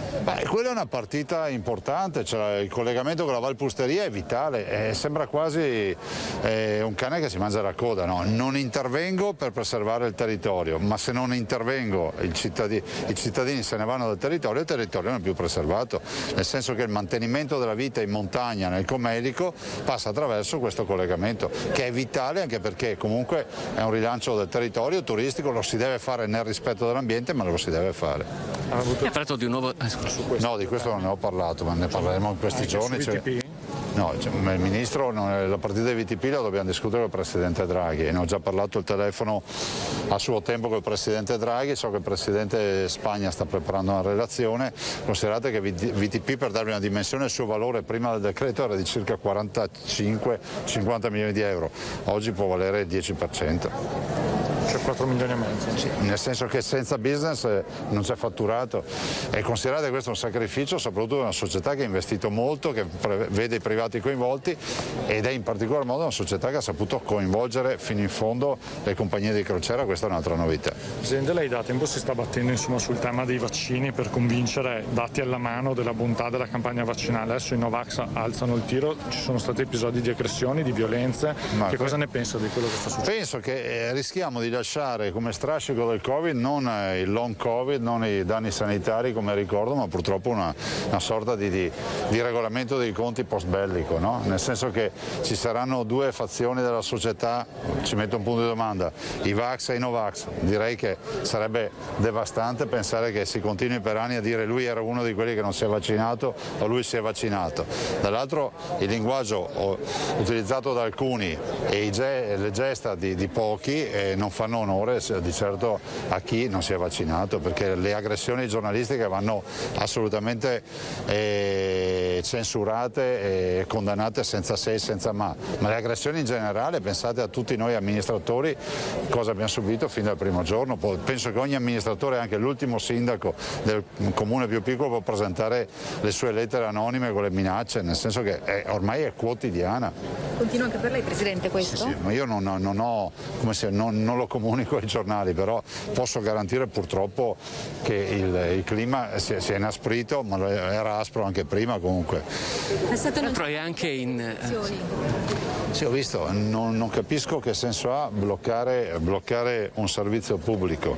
Capisco che ci possa essere l'arrabbiatura e parlo di provvedimenti del governo che non mi competono, però è pur vero che di questo passo veramente il clima è sempre meno sopportabile, è sempre più difficoltosa la convivenza e non si capisce che alla fine se tu non ti vuoi vaccinare perché comunque non ti vaccini perché hai paura che ti possa far male il vaccino, io direi fermati lì, non cominciare con alibi per giustificare la tua scelta, o peggio ancora non pensare che tutti coloro che sono vaccinati siano dei teleguidati. Noi abbiamo fatto una scelta personale e di comunità. Se oggi gli ospedali sono vuoti, diciamo sono sufficientemente vuoti, lo si deve a chi si è vaccinato. Basti guardare le nostre terapie intensive, nessuno si offenda, vedo che arrivano minacce tutti i giorni, andate a leggere i commenti dei nostri social, nessuno si offenda, ma se ho l'80% di persone non vaccinate di terapia intensiva vuol dire che se si fossero vaccinati avrei l'80% in meno di terapie intensive occupate. Noi non stiamo offendendo nessuno dicendo queste cose, leggiamo i dati. Il blocco delle stazioni parte proprio domani, sarebbe previsto a Mestre, che è un nodo fondamentale nel trasporto ferroviario veneto. Cioè, tutta Italia ho visto del progetto e penso che questo alla fine rischia di diventare un boomerang, perché poi i cittadini che per l'80% in Veneto ormai sono vaccinati dicono che senso ha? Io penso che la protesta, la manifestazione anche di chi non la pensa come me debba essere difesa, è giusto che possano manifestare le loro idee, ma non si possa arrivare a interrompere pubblici servizi come il caso dei treni. Oggi a Marghera sono arrivati i primi 100 profughi afghani che dopo saranno smistati per tutti i territori delle prefetture del Veneto. Ma guardi, io penso che, come abbiamo detto, chi scappa dalla morte, dalla fame e dalle persecuzioni deve essere aiutato, senza se e senza ma. Dopodiché è giusto fare un distinguo tra questi profughi afghani e penso alle navi piene di cittadini del Nord Africa che noi ce li ricordiamo tutti, arrivavano con le scarpine da ginnastica, con la borsetta a tracolla e con lo smartphone in mano, dicevano che erano profughi, poi abbiamo visto che profughi erano. Insomma, ci sono dei dati ufficiali nazionali che rispetto a quegli arrivi oltre il 90% non scappava dalla morte e dalla fame. Tornando ai dati sulla pandemia, abbiamo oggi 3 morti, 600 ricoveri, ancora 600 contagi e 17 ricoveri. Ci sono anche giovani Novax, appunto, come senti di commentare? Ma guarda, a me spiace anche perché sono sempre in imbarazzo quando parlo di questi dati, perché sembra quasi che vogliamo fare promozione della vaccinazione, ma io ho l'obbligo istituzionale di dire che la vaccinazione oggi purtroppo ci impone di dire che oltre l'80% dei nostri malati in terapia intensiva sono non vaccinati e oltre il 75% dei nostri malati in corsia sono non vaccinati. Se ne prenda atto, e si sono abbassate anche le età purtroppo dei ricoveri.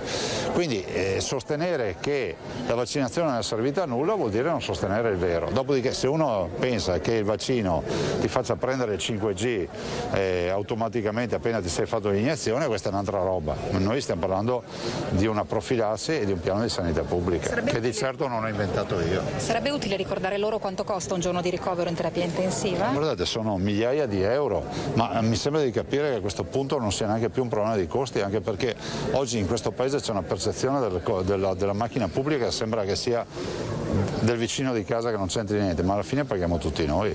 Io non sono convinto che la soluzione sia quella dell'obbligatorietà del vaccino, di far pagare le cure, per carità, però è pur vero che ci si debba incontrare a metà strada. Non è possibile che ci sia un popolo che ha scelto di vaccinarsi e una parte minoritaria di questo popolo che vorrebbe, diciamo, dettare le linee del comportamento. Decisamente no. Senta, c'è un tema che è stato sollevato anche dal ministro Franceschini per quello che riguarda le tante opere che ci sono in Italia, alcune delle quali giacciono nei magazzini dei grandi musei, e quindi di poterle portare in altri musei oppure riportarle nei luoghi in cui sono state concepite, come per esempio la Pala di Sant'Anna di Jacopo da Ponte a Bassano. Penso che sia fondamentale. La Pala di Sant'Anna ne è uno dei tanti esempi, che fra l'altro identitario della città, ma penso anche a quello che abbiamo ad esempio nel Museo di Quarto d'Altino. Nei magazzini noi abbiamo gioielli, abbiamo reperti unici degli scavi, ed è giusto che tutto torni fuori alla luce del sole e che sia fruibile dai cittadini. Se il Ministro vi lascia il Ministro. Grazie. Ciao, grazie, buon lavoro. Questo era il Presidente della Regione Luca Zaia. Ci avviciniamo al Ministro dei Beni Artistici e Culturali Dario Franceschini. Signor Ministro, l'assessore alla cultura di Venezia ha detto che per Venezia ci vuole di più di quello che c'è al momento. Che possibilità ci sono per Venezia? Penso anche alla gestione dei turisti, al rilancio delle opere. I temi di Venezia non sono temi solo della città, ma sono temi di tutto il paese e di tutto il mondo, direi. Quindi è chiaro che c'è un interesse particolare del governo italiano. All'interno del recovery abbiamo messo un finanziamento molto importante un altro finanziamento molto importante per il recupero dell'Arsenale. Io ho la perfetta consapevolezza che la straordinarietà di Venezia richiede regole e misure e risorse straordinarie. Come la vede con i tornelli, mettere i tornelli all'ingresso della città? C'è un problema che tornerà prepotente, che c'era fino al gennaio del 2019, cioè il troppo affollamento in alcuni luoghi fragili delle città d'arte, tra cui Venezia o una buona parte dei luoghi di Venezia. Penso che servono delle misure di limitazione degli accessi in caso di troppa gente, nessun ticket a pagamento, e penso che il modo per impedire l'accesso di troppe persone che mettono a rischio il patrimonio vada studiato con tutte le nuove tecnologie possibili, quindi le meno invasive possibile. Se diciamo tornello ci immaginiamo il tornello per entrare in un aeroporto, in realtà ci sono delle tecnologie che possono essere meno invasive e che ottengono lo stesso risultato, ma la scelta è ovviamente dei sindaci e la competenza anche, noi siamo qua per dare una mano. Venezia, città della sostenibilità, come Ministro della Cultura lei cosa crede che dovrebbe voler dire? Penso che Venezia abbia una vocazione che non è soltanto quella di ospitare turisti, ma è quella di valorizzare il proprio patrimonio storico, architettonico unico al mondo e di investire sul contemporaneo, sul presente e sul futuro. In fondo Venezia è il luogo anche della Biennale d'Architettura, della Biennale d'Arte, di grandi istituzioni culturali private che investono sul futuro, quindi innovazione, ricerca, nuove tecnologie applicate ai beni culturali, sostenibilità. Quindi è una grande sfida di coniugare passato e futuro. E l'Europa? Ministro, lei ha parlato secondo lei per Venezia? L'Europa deve fare molte cose per Venezia, mi pare che ci sia un'attenzione generale, avete visto anche l'attenzione dell'UNESCO, quindi dobbiamo però non pensare che sia l'Europa a risolvere questi problemi, ma dobbiamo essere noi come italiani a risolverli. So che ha parlato anche di decentrare le opere d'arte che a volte giacciono nei magazzini o che comunque sono in grandi gallerie come queste, poi sono in altri musei. È un progetto su cui stiamo lavorando, ma mi piace annunciare le cose quando sono sicure. Grazie, buongiorno. E questo era il ministro Dario Franceschini, vedete, è evidentemente chiamato ad altri impegni istituzionali, per cui tra poco uscirà da quella porta e, attraversato un corridoio, ci si trova praticamente al Canal Grande. Da lì ci saranno dei motoscafi che naturalmente porteranno il ministro, come hanno portato, credo, io non vedo più neanche il presidente della regione Luca Zaia, più o meno il luogo le gallerie si stanno svuotando. Noi vi racconteremo poi anche nel corso dei prossimi telegiornali quella che è stata questa inaugurazione, vi faremo vedere alcune di queste importantissime opere. Vi ricordo per esempio una tela del Tiepolo lunga ben 12 metri che è stata per 80 anni chiusa in un magazzino, che è stata restaurata e riportata agli antichi splendori. Direi che per ora da Venezia è tutto, vi restituiamo la linea. Grazie a Filippo Fois e a Sandro Ponchio per questo collegamento. Noi restiamo a Venezia, perché tra pochissimo ci dovremo collegare con il nostro inviato al Lido di Venezia, Lorenzo Maier, per i preparativi della mostra del cinema, che insomma con la giornata di oggi diciamo entra nel vivo. Ci sarà appunto la preapertura, domani l'inaugurazione ufficiale e dopodomani la visita del Presidente della Repubblica. In attesa di collegarci appunto con Lorenzo Maier abbiamo un aggiornamento di cronaca, un'ultima ora che ci arriva dalla provincia di Vicenza e che purtroppo è una notizia tragica dell'ennesima tragedia sul lavoro che si è verificata nella nostra regione. Un vicentino di 75 anni ha perso la vita questa mattina in un incidente sul lavoro avvenuto in un'officina metalmeccanica di Lusiana, uno dei comuni dell'altopiano di Asiago. Secondo una prima ricostruzione, l'uomo, che si trovava appunto all'interno della sua officina metalmeccanica, stava lavorando con un muletto che per cause ancora in corso di accertamento si è ribaltato e l'avrebbe travolto, uccidendolo. La vittima è stata notata per terra da un passante che ha dato l'allarme. Sul posto sono arrivati i vigili del fuoco di Asiago, che hanno messo in sicurezza il mezzo ed hanno collaborato con il personale sanitario del 118 intervenuto sul posto con l'ambulanza. Purtroppo però, nonostante i soccorsi per il 75enne, non c'è stato nulla da fare. Sul posto anche i tecnici dello Spisal dell'ULS 7. Ecco, mi segnalano dalla regia che ora abbiamo in collegamento Lorenzo Maier dal Lido di Venezia. Buongiorno Lorenzo. Sì, buongiorno Marta, buongiorno ai nostri telespettatori. Allora, siamo ormai arrivati diciamo agli sgoccioli, ultime ore prima dell'inaugurazione, ultimi preparativi al Lido di Venezia. Sì, ultimi preparativi. Già questa sera parleranno un po' i film, nel senso che c'è già una preapertura del festival del regista padovano Andrea Segre, che proporrà un documentario commissionato alla Biennale sul festival dello scorso anno in tempo di Covid, e poi l'omaggio della mostra di Venezia a Nino Manfredi con la famiglia del grande Manfredi in platea. Domani l'inaugurazione alla presenza del Capo dello Stato Sergio Mattarella, il Leone d'Oro Roberto Benigni e la madrina, che incontreremo tra qualche minuto, e nel TG della sera vi daremo aggiornamenti. Ecco Lorenzo, diciamo, per quanto abbiamo visto insomma nei servizi che hai realizzato in questi giorni, come si stia anche mettendo in moto una poderosa macchina per la sicurezza naturalmente sul fronte dell'epidemia, ma anche sicurezza proprio sul fronte di eventuali rischi per quanto riguarda l'ordine pubblico al Lido di Venezia.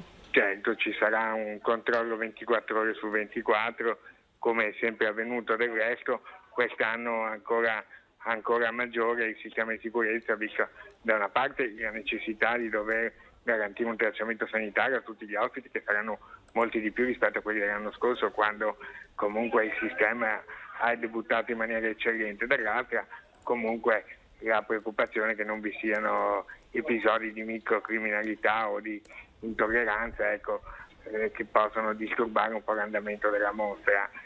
non c'è un allarme terrorismo, vogliamo rassicurare tutti che si può venire a Venezia in sicurezza, ci saranno i giusti controlli per garantire una serena mostra.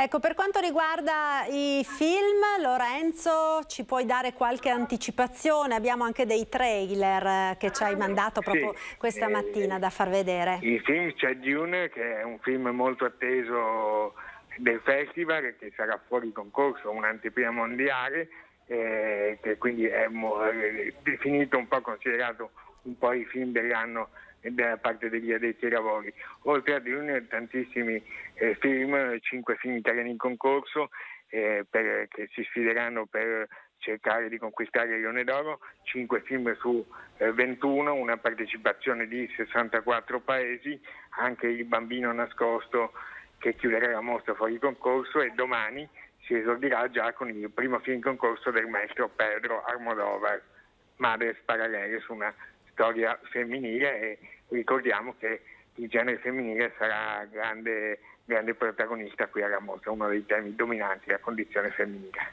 Ecco, si diceva dell'omaggio a Manfredi per la preapertura, insomma, in programma nel pomeriggio. Hai qualche anticipazione, Lorenzo? Beh, ci sarà la famiglia e sarà un tributo che la mostra vorrà attribuire a questo grande regista, un film molto atteso, e sarà veramente una cosa importante, perché peraltro è aperta a tutta la città previa prenotazione online e Green Pass, ovviamente. Grazie allora a Lorenzo Maier. Naturalmente appunto torneremo a parlare della Mostra del Cinema di Venezia nel corso del nostro TG dedicato appunto alla provincia di Venezia, a partire dalle 19 come sempre ogni sera, con nuove interviste e tutte le anticipazioni su questo importante avvenimento sul quale insomma sono puntati i riflettori del mondo intero. Abbiamo ancora delle notizie di cronaca, peraltro tra poco potremo collegarci telefonicamente con il collega Christian Arboit che sta seguendo alcuni eventi in provincia di Treviso. Da un lato abbiamo la partenza di Andrea Dan, che con la sua associazione Manuela per la sicurezza stradale appunto partirà questa mattina a piedi da Treviso per recarsi a Roma, per porre l'accento sulla importanza della prevenzione degli incidenti stradali in quest'estate, che purtroppo è veramente drammatica sul fronte delle vittime della strada in provincia di Treviso e nel Veneto in generale. Tra l'altro c'è un aggiornamento di cronaca con una notizia arrivata proprio in quest'istante in redazione dell'ennesima tragedia che si è verificata appunto in provincia di Treviso. Siamo a Susegana, sulla statale 13, all'altezza dell'intersezione con via Ortigara. Si è verificato un incidente nel quale ha perso la vita un'anziana del 37. Non abbiamo altri dettagli su questo incidente. La signora appunto purtroppo è deceduta a causa delle gravi lesioni riportate dopo essere stata trasferita con l'elicottero all'ospedale di Treviso. Purtroppo non ce l'ha fatta. Naturalmente vi forniremo ulteriori dettagli nel corso dei nostri telegiornali. L'altro evento, vi dicevo che Christian Arboit sta seguendo per noi e del quale potremo parlare non appena potremo raggiungerlo telefonicamente, è quello dell'arrivo dei profughi. L'avete sentito prima anche dall'intervista al presidente della regione Zaia. Appunto i profughi sono attesi per oggi, dovrebbero arrivare a Marghera a momenti. Sono un centinaio di persone che verranno appunto trasferite nella regione Veneto e poi verranno dislocate nelle varie province sulla base delle indicazioni fornite dalla prefettura e delle varie varie disponibilità di alloggi o di strutture temporanee destinate all'accoglienza. Per Treviso, per esempio, sono attesi all'ex caserma Serena al confine tra i comuni di Treviso e di Casier. Altro tema particolarmente caldo in queste ore è quello delle manifestazioni dei no Green Pass. Lo sentivamo prima, ma ne parleremo tra poco. Dalla regia chiamano la pubblicità. Allora, linea alla regia, a tra poco, ci rivediamo in studio.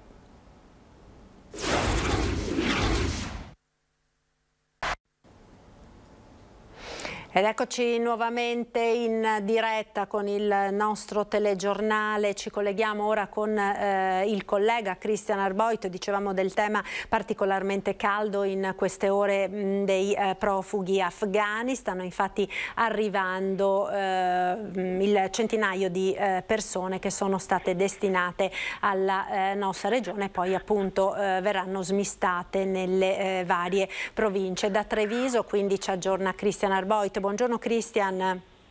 Buongiorno Marta, buongiorno a te e a tutti i telespettatori.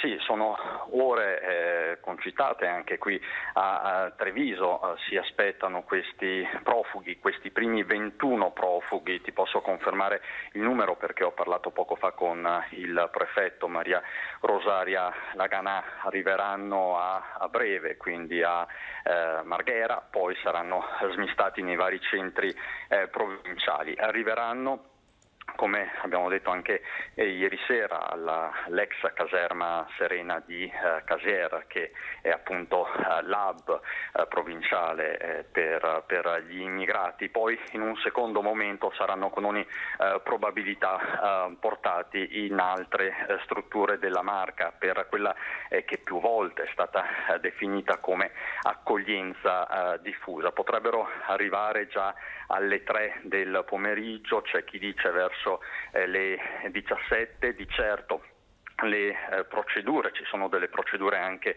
da adempiere, quindi non è tutto così automatico, lo ha sottolineato lo stesso prefetto.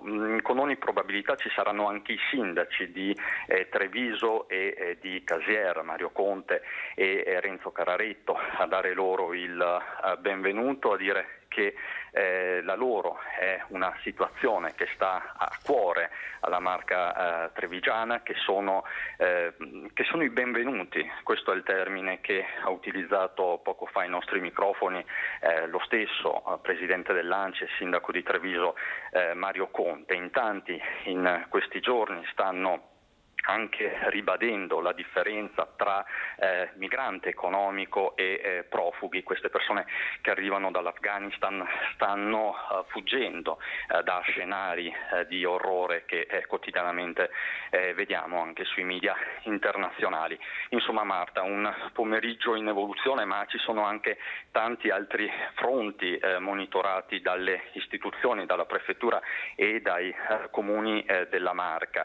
C'è l'allerta in primis per la giornata di domani, con la manifestazione dei No Green Pass, di alcune sigle dei No Green Pass, perché come sapete è un mondo molto variegato, che sono pronti, così almeno hanno detto, così continuano a dire sui social, in particolare su Telegram, a occupare i binari delle principali stazioni ferroviarie italiane. 54 le città coinvolte, 2 quelle trevigiane, Treviso centrale, ma anche la stazione dei treni di Conegliano. A tal proposito ho parlato con il prefetto mi ha confermato che questa sera ci sarà una riunione, chiamiamola così, straordinaria, ristretta, del Comitato di Ordine Pubblico ristretta, con le forze dell'ordine, per monitorare la giornata di domani. Maria Rosaria Laganà ha scandito che nessun gesto contrario alla legge sarà tollerato, quindi nel momento in cui ci sarà un'invasione del campo, un'invasione dei binari e quindi un eventuale blocco della circolazione ferroviaria si interverrà immediatamente. Ogni azione quindi contro la legge sarà subito contrastata e sanzionata, ma dice il prefetto spero che non si arrivi a tanto. Lo stesso sindaco Conte prima ha lanciato un appello, lo sentirete stasera, a tutti i manifestanti di non alzare troppo l'asticella della tensione e dello scontro, perché non è questo il momento. Sempre Mario Conte poi è tornato sull'altro tema caldo a Treviso, quello delle manifestazioni no Green Pass che ormai periodicamente si svolgono il sabato sera e che stanno mettendo in difficoltà gli operatori del centro, soprattutto i ristoratori che si ritrovano a dover fare i conti con una clientela che scappa sostanzialmente dalla piazza gremita. Mario Conte ha confermato che eventuali cortei, che eventuali manifestazioni saranno portate in piazza Borsa, ma si stanno studiando anche altre ipotesi che possano portare meno disturbo all'economia, diciamo così, trevigiana, soprattutto a quella dei servizi già compromessa da questo anno e mezzo di pandemia. L'ultimo fronte, e chiudo Marta, è quello della lotta al Covid, perché alle 2:15 si riunirà la conferenza dei sindaci dell'ULS 2, quindi tutti i sindaci del Trevigiano, per parlare di cosa? Per parlare ovviamente dell'emergenza Covid e degli sviluppi di questi ultimi giorni, in particolare questo focolaio balcanico che si allarga a macchia d'olio, ormai sono centinaia i casi, sarà coinvolta la stessa comunità macedone perché è la comunità più problematica, i casi più consistenti arrivano proprio dalla Macedonia del Nord, riguardano soggetti che sono rientrati in particolare da quel paese, anche se il problema è esteso a tutta l'area balcanica, come dimostrano anche i flussi che si stanno registrando in provincia di Belluno. Quindi ci sarà anche qui una presa di posizione molto probabilmente da parte dei comuni della Marca. Già alcuni si stanno muovendo, si sono mossi in questi giorni per sensibilizzare le comunità macedoni e balcaniche. È il caso per esempio, l'altro giorno l'avevamo sentito, del sindaco di Mogliano Davide Bortolato. Quindi come vedi Marta, i temi sono davvero tanti anche per questo martedì di fine agosto. Se non hai particolari domande ti restituirei la linea. Grazie, io ti ringrazio, ti lascio lavorare Cristian, perché appunto sono davvero tanti i fronti aperti in questa giornata di oggi in provincia di Treviso, ma non solo, appunto in tutto il Veneto, e noi continuiamo a parlare di Covid perché è notizia proprio di queste ultime giornate del ritorno del virus nelle RSA. Ci sono stati due focolai importanti, uno nel Vicentino, l'altro nel Veronese, un altro ora in una casa di riposo di Castelfranco, fortunatamente diciamo senza gravi conseguenze per gli ospiti che sono stati coinvolti, ma è chiaro che naturalmente questo riaccende nuovamente i riflettori sulle RSA. Per parlare di questo abbiamo in collegamento, lo ringrazio per essere con noi, Roberto Volpe, presidente dell'Uripa Veneto, l'Unione delle Case di Riposo appunto della nostra regione. Buongiorno Volpe. Buongiorno a lei e ai telespettatori. Grazie allora per essere sempre disponibile insomma con noi e per aiutarci a fare chiarezza su una problematica che sicuramente è molto importante ed è molto sentita dalla popolazione e dalle famiglie. Dunque dopo l'incubo dell'anno scorso, quest'anno torna la preoccupazione nelle RSA, appunto dicevamo, per questi casi di positività che si sono riscontrati tra gli ospiti e anche tra alcuni operatori. Che cosa sta succedendo, Volpe? Sta succedendo esattamente quello che è successo l'anno scorso. Siamo al rientro dalle vacanze e le nostre comunità di lavoratori e lavoratrici fanno parte di questa società e quindi sappiamo che siamo noi il veicolo di trasmissione del contagio. Voi pensate che ogni giorno nelle 346 RSA del Veneto noi abbiamo più di 20.000 accessi del solo personale, a cui aggiungere gli accessi del familiare, del personale esterno, per cui se qualcuno pensa che noi siamo in grado di impedire l'ingresso del virus a fronte di questi numeri, ci dovrebbero mettere dentro una campana di vetro. Quello che sta avvenendo, noi siamo il prodotto della società, con l'unica differenza che abbiamo la componente più fragile della popolazione. Ecco perché in queste settimane noi abbiamo continuato ad appellarci al governo e all'Istituto Superiore di Sanità, al Comitato Scientifico, al Commissario Straordinario, perché ci sia intensificata l'analisi sull'ipotesi della terza dose. Stiamo vedendo che fortunatamente i contagi che ci sono ad oggi nelle RSA che lei ha citato, e le assicuro cresceranno sicuramente nelle prossime settimane. Abbiamo sentito il servizio di prima, la popolazione balcanica, considerate che molti dei nostri ragazzi e ragazze vengono anche da quei territori, sono tornati a casa. Noi possiamo fare tutti i tamponi del mondo, possiamo utilizzare tutte le risorse a nostra disposizione, però il T0 chi lo riconosce? Tu puoi essere negativo oggi e positivo domani e noi ti intercettiamo col tampone che ti rifaremo tra 3-4 giorni. Com'è possibile? Sarebbe per noi materialmente impossibile fare, che ne so, 25.000 tamponi al giorno. Con chi li facciamo? Cioè non sarebbe sostenibile. Per cui la preoccupazione che abbiamo noi è questa, che si sia per l'ennesima volta dormito, passatemi il termine, rispetto a questo problema. Io mi chiedo come mai a livello scientifico l'Istituto Superiore di Sanità, tutti i vari organismi che sentiamo citare ogni giorno non hanno monitorato ad esempio l'andamento anticorpale dei nostri ospiti in questi mesi. Non è sicuramente il lavoro che doveva fare l'Uripa o le strutture, anche se devo dire che in questo momento fortunatamente abbiamo qualche lavoro scientifico già fatto e credo, come ha anticipato il Presidente Zaia, che probabilmente grazie anche all'attività di qualche struttura che ha fatto delle analisi anticorpali in momenti in cui nessuno ci aveva pensato, oggi probabilmente avremo dei dati scientifici mettendoli a confronto con le analisi che stiamo facendo in questi giorni. Ma la domanda è 1 mese e mezzo che io sento parlare di scuole e di trasporti. Avete sentito parlare del tema delle RSA per caso? Qualcuno si è preoccupato di dire spendiamo un giorno, un'ora di studio rispetto a questo fenomeno? Quindi che non si pensi che perché si è prorogato burocraticamente il Green Pass di 3 giorni abbiamo risolto i problemi.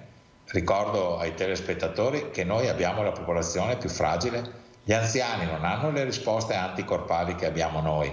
Sono persone immunodepresse, sono persone fragilissime. Io non voglio essere l'ennesimo virologo che si è affacciato in questo teatro, proprio lungi da me questo. Vado per un ragionamento molto banale, vorrei dire quasi statistico o matematico.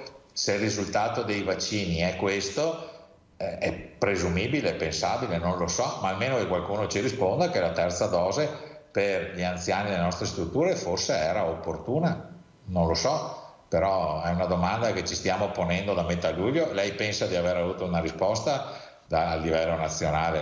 A parte che non ci rispondono, è 1 anno e mezzo che noi scriviamo e non ci rispondono, però è una domanda che va fatta alla comunità scientifica e a chi governa. Sulla quale tutti si stanno interrogando, no? E molti esperti, né io né lei siamo virologi, ma insomma stanno dicendo che molto probabilmente sarà necessaria, soprattutto per le persone che presentano appunto determinate fragilità come gli anziani. Vedo intanto che si è collegato, e lo ringrazio per essere con noi, Maurizio Trento, presidente del centro Sartor di Castelfranco. Buongiorno Trento. Buongiorno, grazie anche a lei per essere con noi, perché appunto la struttura per anziani che lei presiede è proprio una di quelle nelle quali si sono registrate queste nuove positività tra gli anziani ospiti e anche tra qualche operatore.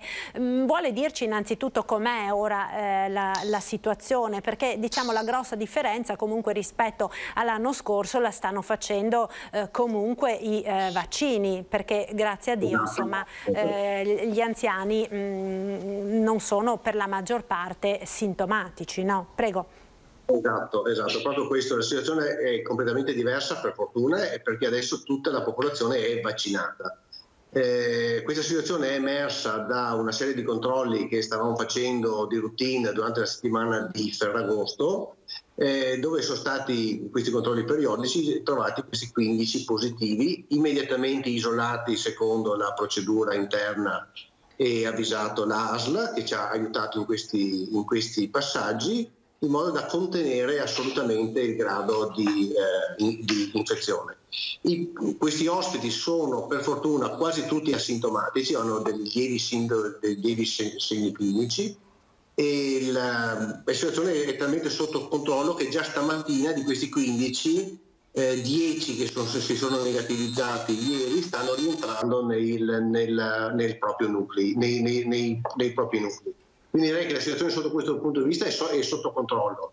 Possiamo dire che sicuramente appunto la vaccinazione ha dato un'importantissima azione, in quanto gli ospiti immunizzati hanno creato proprio un muro difensivo a questo ulteriore attacco.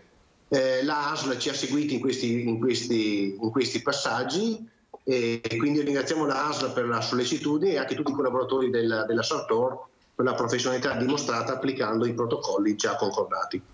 Ecco, attraverso il lavoro appunto dei dipartimenti di prevenzione, che sappiamo insomma stanno facendo un grossissimo lavoro di contact tracing, siete riusciti a capire come sia entrato il virus nella RSA, perché appunto sottolineava il Presidente Volpe, no? La riapertura, le visite, i parenti che entrano, ma poi c'è anche quell'altro grossissimo problema del personale non immunizzato al 100%.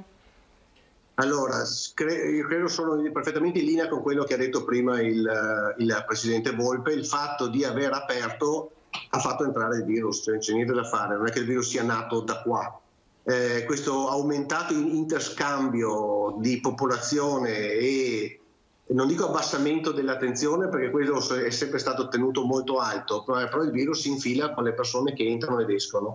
Direi che non è tanto un effetto qui di Novax, direi di escluderlo in questo contesto, ma i pazienti, meglio, gli ospiti che sono usciti e rientrati, seppur in un teorico rispetto della bolla sociale che dovevano rispettare, forse non è stata rispettata così tanto che qualcuno è stato visto in giro in piazza, per cui ecco, direi che il virus ha trovato il virus molto pericoloso, molto attivo, molto contagioso, questa variante, ha trovato sicuramente una strada per rientrare, però è stato arginato e bloccato, questo è la cosa importante. Ecco, quindi diciamo di ricoveri non ce n'è stato nemmeno uno, Presidente, giusto? No, non abbiamo avuto ricoveri di questi 15 ospiti. Mi segnalano uno perché aveva patologie di altro tipo e non legate al Covid. Ecco. Certo, quindi comunque insomma diciamo quella come dire barriera lei l'ha definita, no? Che è stata effettuata dalla vaccinazione della praticamente quasi totalità degli ospiti, sta facendo la differenza naturalmente rispetto all'anno scorso. E tornerei da Volpe ora, perché mi ha un po' preoccupato quanto lei stava dicendo, Presidente Volpe, relativo ai rientri rientri dai paesi balcanici, no? Diceva molti dei nostri operatori provengono proprio da quell'area geografica e sono andati in ferie, sono ritornati a casa. Ci sono molte persone non vaccinate tra costoro, sappiamo, come l'abbiamo sentito proprio prima dal collegamento del collega Christian Arboit, come l'azienda sanitaria assieme alla conferenza dei sindaci dell'ULSS 2 della provincia di Treviso, dove c'è il più grosso focolaio di persone provenienti dall'area balcanica, si stiano proprio muovendo per accelerare sulla vaccinazione di queste persone. È il più grosso focolaio, lo diceva anche ieri il presidente della regione, che abbiamo in Veneto attualmente in questo momento. Quindi che numeri avete voi relativamente al personale di queste comunità? Allora, non vorrei che qualcuno si arrabbiasse, ma noi non abbiamo numeri, nel senso che noi ad oggi pochissime sono le strutture che hanno ricevuto dagli uffici competenti delle aziende ULSS l'elenco del personale non vaccinato, o meglio, è paradossale per i telespettatori. Noi sappiamo chi da noi non è vaccinato, ma non possiamo intervenire finché non ci viene comunicato ufficialmente, altrimenti violiamo la privacy.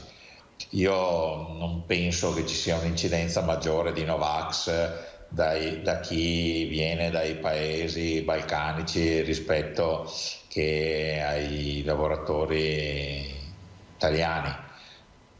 Anzi, per esperienza personale non mi pare ci siano grosse o sostanziali differenze. È vero che in alcune situazioni è influito anche l'aspetto religioso, ma queste sono sfaccettature. Il problema vero è che noi in questo momento in realtà abbiamo ancora qualche operatore Novax che sta lavorando all'interno delle strutture e non riusciamo a sospendere perché non abbiamo gli elenchi. Come diceva prima il mio amico presidente Trento, la Sartor ha avuto un'origine di questo tipo. A me risulta che un'altra delle due grandi strutture colpite, delle due principali strutture colpite in questi giorni, una causa sia stata proprio la presenza di operatori Novax. Quindi sono due, no? Una nel Vicentino, Cartigliano, una nel Veronese, non ricordo ora il comune, forse Mezzane. Mezzana, esatto, sì. Ecco, allora qui bisogna ritornare un po' anche al senso di responsabilità, nel senso che chi ha scelto di fare questo mestiere, ma ormai è un tema trito e ritrito, sì, non può vivere egoisticamente questa cosa o ideologicamente questa cosa, si deve fare da una parte. Io mi sarei aspettato onestamente che queste persone si fossero messe da una parte con senso civico. Nel momento in cui scegli di non vaccinarti, scegli anche di stare in aspettativa e non aspettare il nostro provvedimento, però probabilmente questo fa parte di uno stile e di una cultura diversa che forse è figlia di un passato.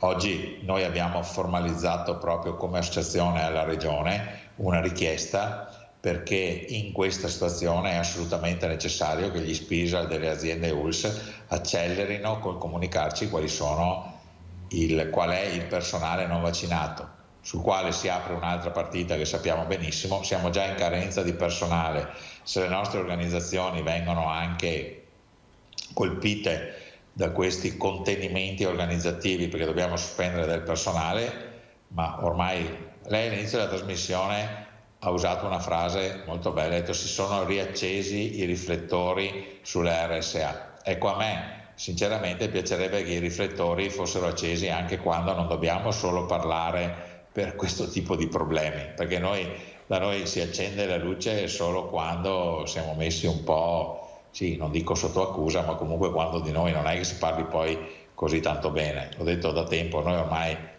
l'immagine pubblica che si è data alle strutture per anziani è un'immagine che ci vorranno anni da recuperare.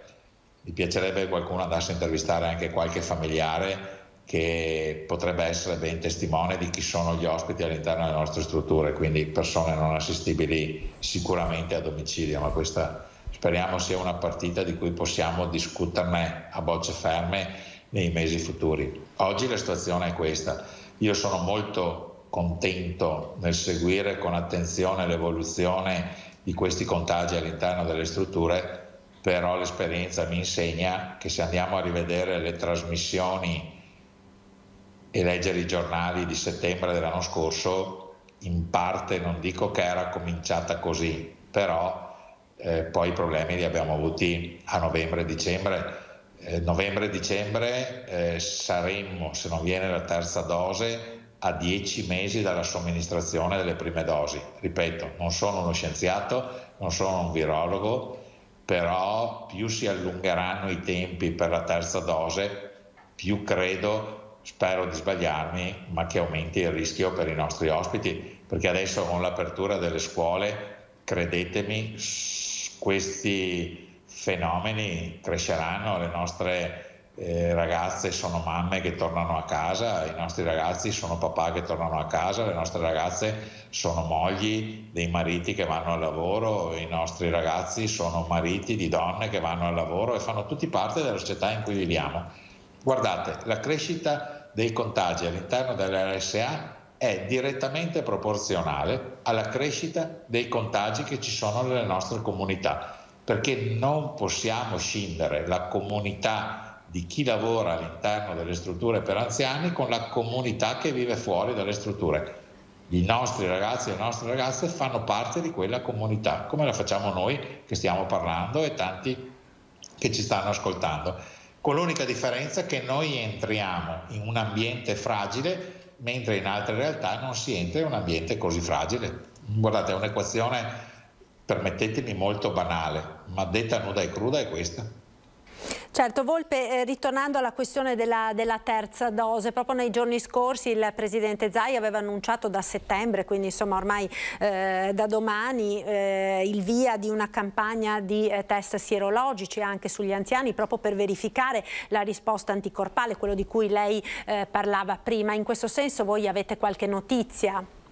Sì, guardi, io tra l'altro la mia struttura è una di quella che sta partecipando a questo, perché avevamo fatto un'analisi anticorpale ad aprile dell'anno scorso, quindi adesso proprio tra oggi e domani finiremo i prelievi, li manderemo in microbiologia a Vicenza, in laboratorio analisi per fare questo. Bene ha fatto il Presidente Zaia a alzare la voce rispetto a questo tema. Mi pare di aver colto sia stato l'unico Presidente della Regione. Noi avevamo comunque fatto al 27 di luglio un appello alle istituzioni, compreso il Presidente Zaia, mi pare che questo sia stato colto. Speriamo che ancora una volta possiamo essere una componente importante di questa scelta. Peccato è che non vorrei arrivassimo a operazione perfettamente riuscita e il paziente è morto, cioè non vorrei che poi la burocrazia romana o chiunque altro ci portasse a mesi da questa scelta. Io credo che in questo momento ha ragione il Presidente nel sollecitare il più possibile che questa decisione venga presa, perché c'era tutto il tempo per maturarla e ci vuole anche il coraggio da parte del Ministro e dei suoi collaboratori di dire si fa o non si fa, perché lasciare così nel limbo questa situazione, alla fine lo vedete, i riflettori si accendono su di noi, non si accendono su una politica nazionale che non decide, ma si accendono su di noi, quindi domani saremo aggrediti da qualcuno che ci dice che per l'ennesima volta ci chiudiamo e tutti gli argomenti che abbiamo già sentito in questi mesi, quindi speriamo che questa decisione maturi a breve. Noi siamo disponibili a fare tutti gli sforzi organizzativi possibili e immaginabili per vaccinare i nostri ospiti. Siamo al lumicino con la forza infermieristica, ma credo che fino a che avremo l'ultimo infermiere in servizio, se ci danno la possibilità di vaccinare, vaccineremo. Certo, io tornerei da Trento per un'ultima domanda, Presidente, relativamente alla situazione ora nel vostro istituto. Quindi le porte, diciamo, sono chiuse, siete, come diceva il Presidente Volpe, tornati a chiudervi in seguito appunto a questi nuovi casi? Sappiamo, no, volevo ricordarlo proprio per chi ci sta seguendo da casa, che voi siete stati peraltro tra i primissimi ad inaugurare la famosa sala degli abbracci. Abbiamo anche delle immagini molto belle e commoventi che abbiamo visto e che ricordiamo tutti, no, dell'anno scorso, della scorsa primavera, quando con quel telo di plastica fu possibile per le famiglie ritornare ad abbracciare i propri cari che non vedevano da mesi. Prego, scusi Presidente. Sì, questo è un punto su cui siamo stati sempre molto attenti, quello che i familiari potessero vedere gli ospiti e viceversa, e ci siamo inventati quel sistema a distanza degli abbracci che ha funzionato e che c'è ancora. Non vorrei proprio che tornassimo a usarlo, essere nelle condizioni di chiudere in quella maniera là. È ovvio che adesso, avendo rilevato questi dispositivi qua, la prima azione di cautela è stata quella di chiudere le visite agli ospiti, ai familiari, per non far entrare altre situazioni. Però siamo pronti per aprire a giorni, cioè appena possibile. L'obiettivo è quello di tenere aperto, ovviamente, che le visite possano avvenire in sicurezza e in un ambiente che sia sicuro per tutti, che sia sicuro per gli ospiti e sia sicuro anche per i familiari. Ci siamo, mancano pochi giorni adesso a questo punto, e quindi si tratta di una chiusura temporanea. Abbiamo comunque, se il tempo ci supporta, un bel giardino, un bel parco esterno da poter sempre utilizzare, quindi per avere più condizioni di sicurezza, e li useremo il più possibile. Credo che, collegandomi a quello che ha detto il Presidente Volpe, noi non siamo dei carcerieri, cioè non è che ci divertiamo a tenere chiuse queste strutture e chi è dentro e chi è fuori è fuori. Assolutamente sarebbe una condizione che nessuno vuole vivere, ma purtroppo il Covid ci porta a vivere anche questo tipo di realtà. Cerchiamo di ridurre i danni al limite minimo possibile. Certo, allora io vi ringrazio per essere stati con noi, grazie a Maurizio Trento, Presidente del Centro Sartor di Castelfranco, e grazie a Roberto Volpe, Presidente di URIPA Veneto. Buona giornata, buon lavoro. Siete sempre Grazie. Un saluto, grazie. Noi ora cambiamo decisamente argomento, parliamo di commercio. Oggi è l'ultimo giorno del mese di agosto e finiscono i saldi, le vendite promozionali che ci hanno accompagnato praticamente per 2 mesi. Abbiamo collegato il Presidente di Federmoda di Treviso, dottor Pomini, buongiorno, grazie per essere con noi. Allora, avete già oggi, insomma, è l'ultimo giorno di saldi, stanno arrivando messaggini, credo a tutti, no? Ulteriori promozioni, ulteriori sconti per queste ultimissime ore di un periodo, insomma, che è stato davvero lungo quest'anno. E avete qualche dato? Come sono andate, insomma, queste vendite promozionali? Sì, allora abbiamo un dato che in realtà avevamo già presentato qualche settimana fa, relativo al primo mese, al mese di luglio, ma abbiamo da ieri lanciato un questionario per il mese d'agosto, quindi per capire come è andato nel complesso questi 2 mesi di saldi.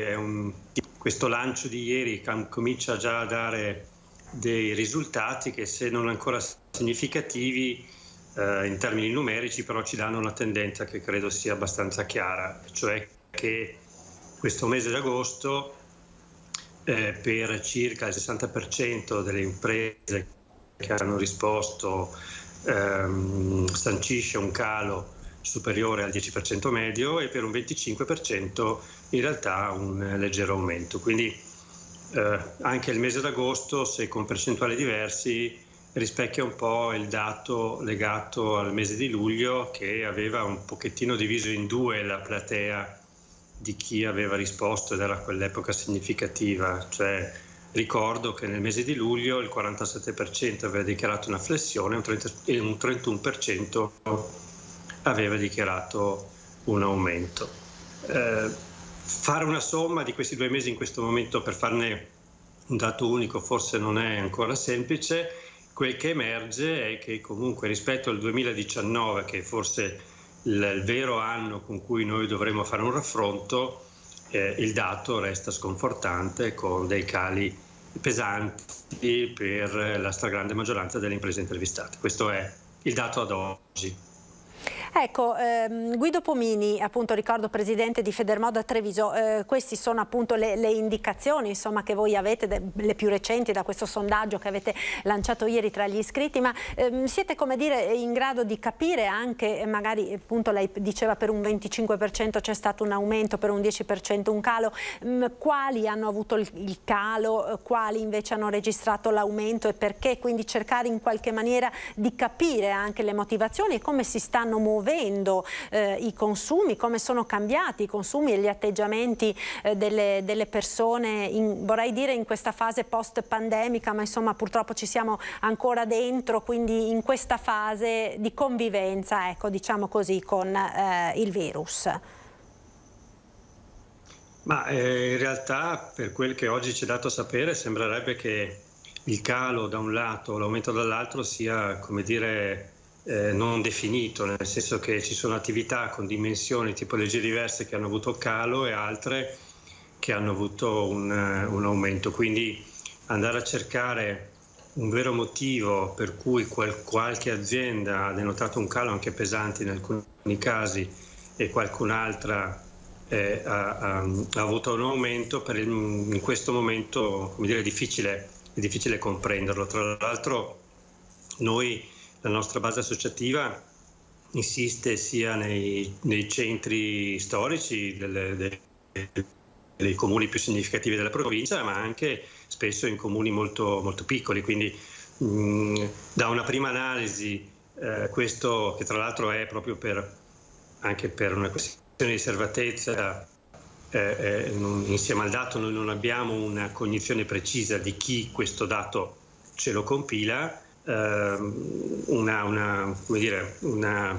capire dove è stato intercettato il calo e dove l'aumento oggi è del tutto prematuro. È sicuramente uno degli obiettivi che noi ci porremo già da quest'autunno, cercare di capire se esiste un settore all'interno dell'abbigliamento piuttosto che una dimensione o una come dire, destinazione che ha avuto criticità maggiori o in realtà benefici maggiori. Questo sarà uno dei temi su cui cercheremo di lavorare, se non altro per dare una bussola da qua in avanti a tutto il nostro settore che rappresentiamo.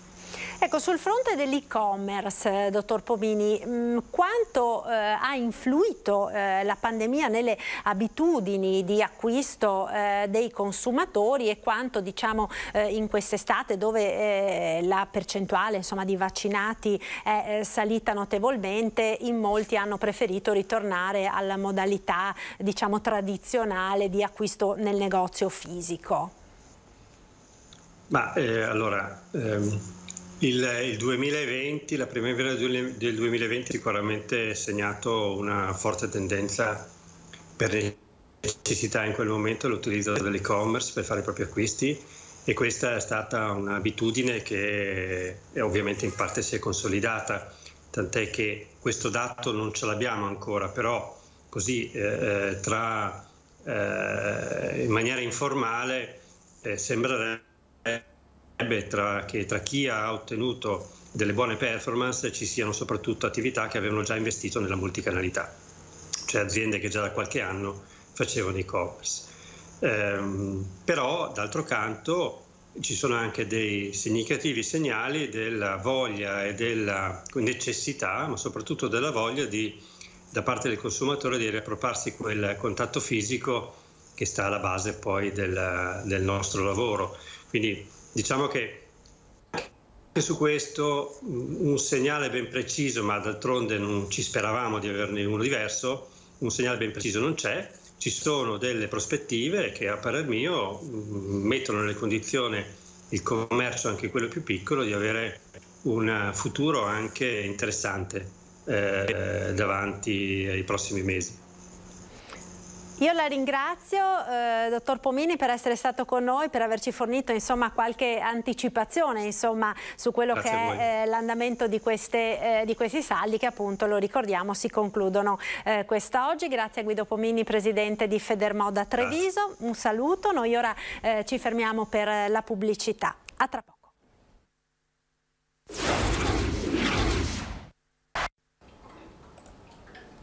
Ed eccoci nuovamente in diretta con il nostro telegiornale. Parliamo ora di trasporti e di scuola in vista della riapertura del prossimo 13 di settembre con le lezioni in presenza per il 100% degli alunni. Abbiamo collegato, e lo ringrazio per essere con noi, Giacomo Colladon, presidente di MOM, la società appunto di trasporto pubblico della provincia di Treviso. Buona giornata, Colladon. Buona giornata, grazie dell'invito. Allora, sono giorni di grande lavoro per le aziende di trasporto pubblico che si stanno appunto preparando a questo nuovo appuntamento con la riapertura delle aule che appunto rispetto alla scorsa primavera saranno per il 100% degli alunni, con una capienza aumentata anche dei mezzi all'80%. Quindi a che punto siamo, diciamo, e quali sono le criticità che stanno emergendo in queste ultime ore? Allora, innanzitutto sono uscite ieri le nuove linee guida che in qualche modo riprendono quelle precedenti ancora dell'aprile scorso. Parliamo di una capienza dei mezzi all'80%, parliamo ovviamente di sanificazione dei mezzi di ogni giorno, quello che succedeva anche l'anno scorso, e quindi un'attenzione particolare soprattutto per chi sale sul mezzo pubblico, che sia dotato delle mascherine protettive.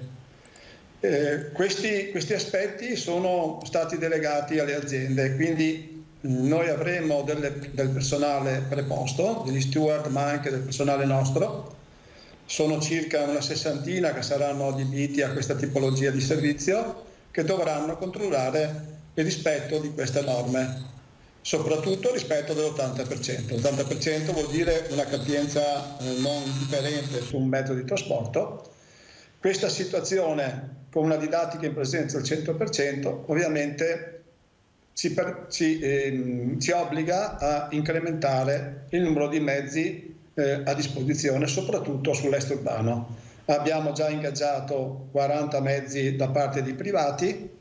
Per quanto riguarda gli istituti di Treviso, dovrebbero essere confermati i due inizi, uno alle 8 e uno alle 9. Questo ci consente di fare un doppio giro e quindi di avere tutti i mezzi a disposizione. Quindi direi che la situazione è sotto controllo, una situazione che abbiamo già testato l'anno scorso e che quest'anno metteremo in campo nella maniera migliore possibile per l'utenza. Ecco, Colladon, quindi anche quest'anno ci saranno ingressi e uscite scaglionati come lo scorso anno? Vi siete già organizzati con i dirigenti degli istituti? Allora, noi avremo un incontro, il prefetto, siccome è il tavolo prefettizio che coordina tutte le operazioni sul trasporto pubblico, il prefetto ci ha chiamato stamattina, avremo un incontro giovedì prossimo anche con il provveditorato e con i vari enti di governo, gli altri comuni interessati, e immagino che la situazione che abbiamo avuto l'anno scorso, che è stata positiva in termini anche di trasporto pubblico, possa essere riconfermata anche nell'anno scolastico 2021-2022. Ecco, Colladon, lei parlava di linee guida, no, che sono arrivate, le ultime linee guida che sono arrivate proprio ieri. Si era molto parlato nelle ultime giornate di Green Pass.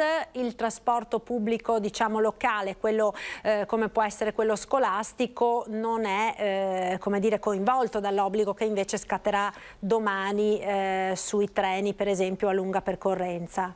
Giusto? Sul trasporto pubblico locale, quello che fa MOM, non è necessario il Green Pass in ragione del fatto che un servizio locale deve interessare almeno 2 regioni e il servizio che fa MOM non interessa 2 regioni. Io volevo però porre l'attenzione su questo aspetto che per me è importante. Io ritengo, e in tal senso ho fatto pressione anche presso la nostra associazione nazionale che si chiama ASTRA, che raggruppa tutte le aziende del trasporto pubblico, come sono obbligatori le vaccinazioni per quanto riguarda il personale della scuola e sono obbligatorie le vaccinazioni per quanto riguarda anche il personale ospedaliero, ritengo che la stessa identica cosa deve essere imposta anche per il personale adibito al trasporto pubblico. Ricordo che l'85% del personale di MOM è a contatto col pubblico e quindi, soprattutto gli autisti che trasportano poi i ragazzi, secondo me dovrebbero avere tutti la vaccinazione. Io come datore di lavoro non ho la possibilità, per un problema di privacy, di controllare questa disposizione. Ritengo, spero che la pressione fatta a livello nazionale possa portare a questo. Ecco, per un problema di privacy, quindi tutti i datori di lavoro sono in grande difficoltà in questo senso, l'abbiamo sentito poco fa anche dai vari presidenti delle case di riposo, no, che non riescono a sapere chi dei loro dipendenti sia vaccinato oppure no. Accade per gli autobus, sta accadendo anche nelle scuole per quanto riguarda il personale scolastico, per il quale sappiamo è previsto appunto l'obbligo di Green Pass. Abbiamo in collegamento Giampaolo Sbarra, vicepresidente nazionale dell'ADI, l'Associazione Docenti e Dirigenti Italiani. Buongiorno Sbarra, grazie per essere con noi. Buongiorno, grazie a voi per l'invito. Allora, continuiamo quindi a parlare di scuola. Anche queste sono giornate estremamente calde, no? Sul fronte degli istituti per la riapertura in sicurezza del 13 e ovviamente ci sono molte polemiche anche proprio per quanto riguarda il Green Pass appunto obbligatorio per docenti e personale scolastico. In questo senso come vi state muovendo?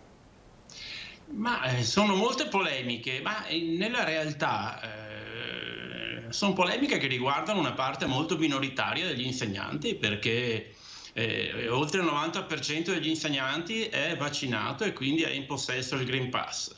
Una parte dei non vaccinati non si può vaccinare per motivi di carattere sanitario e quindi ha una valida giustificazione. La piccola parte sta facendo un po' di confusione, anche perché trova dei sostenitori che invece di sostenere la gran parte degli insegnanti che si sono, come dire, responsabilizzati, sostiene una piccola minoranza. Vedremo se questo creerà degli scompensi, creerà qualche problema. Però io voglio sottolineare che la stragrande maggioranza degli insegnanti ha il Green Pass perché si è vaccinata. Ecco, è un problema il fatto che i dirigenti scolastici appunto per la legge della privacy non possano sapere chi è vaccinato e chi no, come sta accadendo appunto in moltissimi altri settori. Dicevamo le case di riposo, dicevamo appunto il presidente Colladonna per quanto riguarda gli autisti dei mezzi che portano i ragazzi a scuola. Sì, può essere un problema se non viene risolto con l'applicazione telematica che stanno elaborando, dopodiché ogni insegnante visualizzando il proprio Green Pass potrà insegnare senza essere, come dire, segnalato. Resta il problema degli insegnanti che non hanno il Green Pass e che dovrebbero ogni giorno farsi il tampone o ogni 2 giorni farsi il tampone. E noi sappiamo che se un insegnante si presenta a scuola senza Green Pass e senza tampone non può insegnare, deve tornarsene a casa e quindi lascia vuota una o più classi addirittura. Questo potrà generare un problema perché ci vorranno dei supplenti, forse non sarà facile trovarli. Dopo 2 giorni vedremo se l'insegnante arriva o non arriva con il tampone o con una vaccinazione fatta all'ultimo momento. Insomma, potranno sorgere dei problemi. Mi auguro che non ci sia chi vuole cavalcare e creare questi disagi. Quindi ecco perché peraltro, mi corregga se sbaglio, Sbarra, il supplente non può essere chiamato prima dei 5 giorni di assenza, giusto? Ecco, volevo entrare nel merito di questo aspetto qua, siccome io mi auguro che ci siano delle delucidazioni in questo senso, perché sarebbe paradossale non poter nominare il supplente e poi magari avere un insegnante senza Green Pass che si presenta al 4° giorno con un tampone, perché questo impedirebbe davvero di nominare i supplenti e metterebbe nel disagio molte classi. Molte classi, perché io dico del Veneto siamo oltre il 90%, potremmo essere anche al 95%, ma in altre parti d'Italia non è così e quindi potremmo avere problemi molto più significativi in un paese che già ha, come dire, presenta un grande divario di qualità della scuola tra nord e sud, e quindi questa è una questione che va valutata anche a livello nazionale. Mi sorprende francamente che ci siano sindacati che sostengono i non vaccinati piuttosto che i vaccinati. Questo è uno degli aspetti che secondo me andrebbero bene messi in evidenza. Ecco, c'è chi teme anche sbarra, e lo leggevo insomma in diversi giornali proprio questa mattina, c'è chi teme tra i suoi colleghi anche una ondata, diciamo, di richieste di congedo, per esempio per legge 104 o cose di questo tipo, quindi diciamo delle situazioni che potrebbero mettere a rischio la ripartenza con tutti gli insegnanti per i ragazzi il 13 di settembre. Guardi, se si attiva un meccanismo di boicottaggio di questa minoranza, qualche disagio certamente può essere creato. Io però francamente escluderei la legge 104, che è un diritto garantito, e quindi penso che difficilmente possa essere utilizzata come strumento di boicottaggio. Però possono crearsi, se si decide di creare disagio, si può creare disagio. Però vorrei aggiungere due cose, visto che prima si parlava del trasporto. Il trasporto è ovviamente una dimensione fondamentale, a parte che mi pare che sostanzialmente non sia molto cambiato dall'anno scorso. Tutti i provvedimenti, gli altri, sono sostanzialmente rimasti gli stessi, quindi vedremo in corso d'opera cosa succederà. Io certamente tutto il piano di vaccinazione ha favorito una ripresa in condizioni migliori dell'anno scorso, però vedremo, perché le scuole non è che siano proprio così, o che siano state così sicure come si è fatto credere. Le scuole sono state un momento importante, infatti si è visto che l'anno scorso con la ripresa della scuola c'è stata anche la ripresa della pandemia. Io credo che non sia stato fatto molto all'interno delle scuole, questo è l'elemento che un po' mi preoccupa. Non tanto per le classi pollaio, che andrebbero eliminate a priori indipendentemente dalla pandemia, quanto proprio per la gestione quotidiana. E quindi bisognava certamente aumentare le classi, certamente aumentare in modo stabile il personale docente, quindi fare degli interventi strutturali che ancora non sono stati fatti. Ecco, e che peraltro con i ragazzi al 100% quest'anno si porranno ovviamente maggiormente, no, questi problemi, visto che l'anno scorso il 50%, comunque parliamo delle scuole superiori, era in DAD dei ragazzi anche nei momenti migliori. L'anno scorso, allora, ricordiamoci che si è cominciato al 100%, poi si è stati costretti a mettere in DAD al 50%. Non vorrei che a un certo punto capitasse anche quest'anno. Peraltro non è stato fatto molto neanche per migliorare una eventuale DAD, perché c'è anche questo aspetto, cioè un'eventuale nuova emergenziale didattica a distanza non troverebbe condizioni migliori del passato.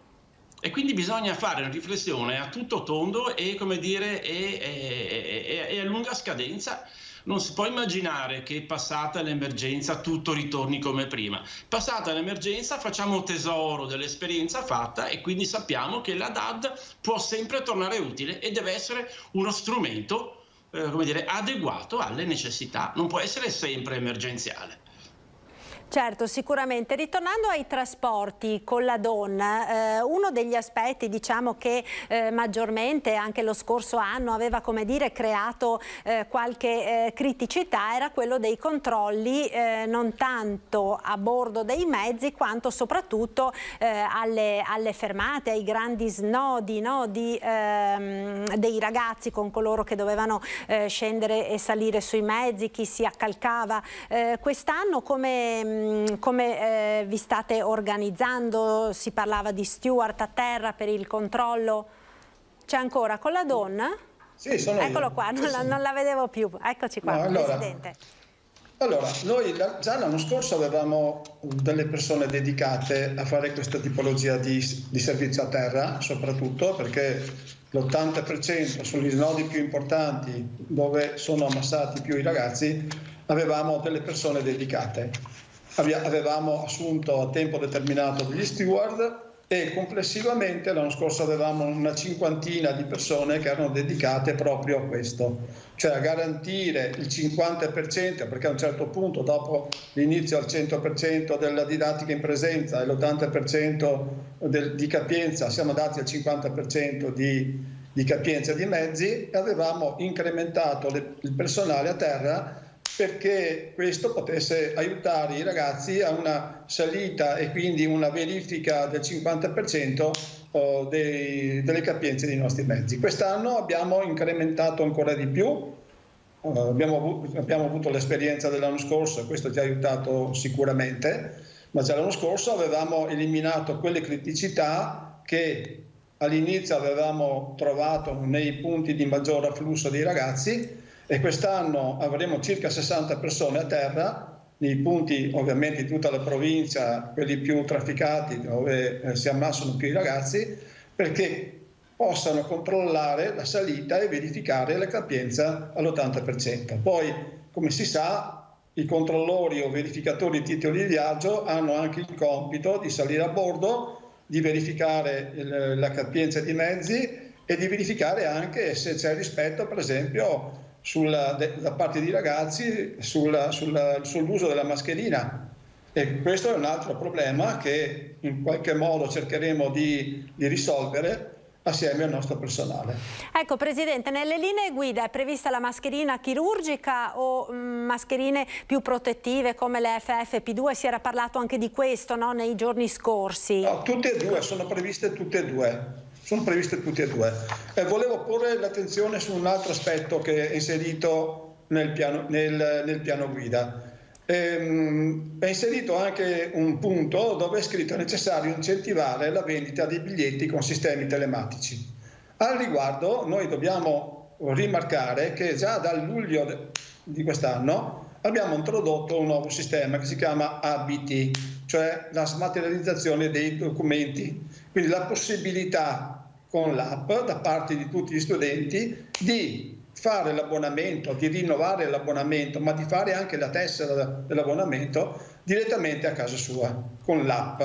Anzi, chi userà l'app, userà questi sistemi telematici, avrà degli sconti particolari, che quindi il nostro annuncio è quello di non ammassarsi sulle biglietterie, ma di usare questi strumenti che sono ormai testati, sono in uso anche, ho visto gli abbonamenti recenti che sono ormai stati utilizzati anche da molti ragazzi, e questo è un altro sistema che noi abbiamo anticipato e che è importante. In più, siccome l'anno scorso abbiamo avuto la problematica di partire il 13 di settembre e poi di interrompere il servizio il 31, speriamo che quest'anno non succeda, c'è la possibilità di fare gli abbonamenti, per esempio mensili, fino al 31 di dicembre, e quindi non appesantire le famiglie di un abbonamento annuale che ha un costo anche, e quindi di far sì che questi abbonamenti mensili alla fine ci sia un tesoretto, un importo ridotto, che può essere utilizzato, se uno vuole, per biglietti, ma se vuole anche per uno sconto sugli altri abbonamenti. Quindi abbiamo dato delle possibilità che io ritengo importanti, che le famiglie le possono usare anche ai fini economici.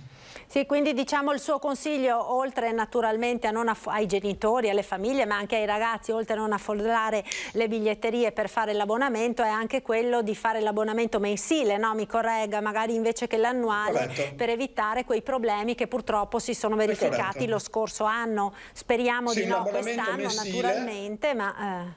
Un abbonamento mensile che comunque ha uno sconto particolare se fatto con i sistemi telematici, e che quindi può essere utilizzato poi, ad esempio, se uno fa 9 abbonamenti mensili, ha la possibilità di usufruire di altri 3 mesi come gli abbonamenti annuali. Quindi abbiamo dato questa possibilità alle famiglie, perché sappiamo benissimo che una famiglia che ha 2 ragazzi che vanno a scuola e devono utilizzare per esempio l'abbonamento annuale sull'extraurbano ha un costo non di poco conto, e quindi oltre ad aver incentivato la vendita dei biglietti con sistemi telematici, quindi soprattutto con l'app, abbiamo introdotto anche questa possibilità di avere degli sconti particolari. Ad esempio, se uno deve fare la tessera di un nuovo abbonamento o rinnovare la tessera, se va in biglietteria costa 12 euro, ma se fa con l'app non ha nessun costo.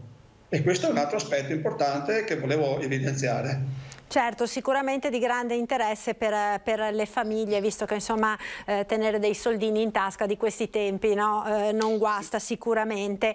Sbarra, io volevo tornare da lei per quanto riguarda il Green Pass. Uno dei problemi che è stato sollevato proprio in questi giorni è quello del controllo di questi certificati, perché appunto lei diceva gli strumenti informatici, certo, però appunto a quanto pare al momento questo Green Pass dovrà essere controllato quotidianamente per tutti i docenti e il personale non docente, quindi anche per coloro che sono vaccinati e che hanno un certificato, diciamo, che vale per 9 mesi, 12 adesso sembra sarà il prolungamento, quindi è chiaro che uno che ce l'ha oggi per il vaccino e non per il tampone sarà valido anche domani e fra un mese. È uno dei paradossi della privacy in una società in cui i cittadini sono disposti a cedere a chiunque i propri dati, da Facebook a tutti gli altri social. In questo caso invece non è possibile, sarà giusto così e quindi bisognerà trovare le soluzioni.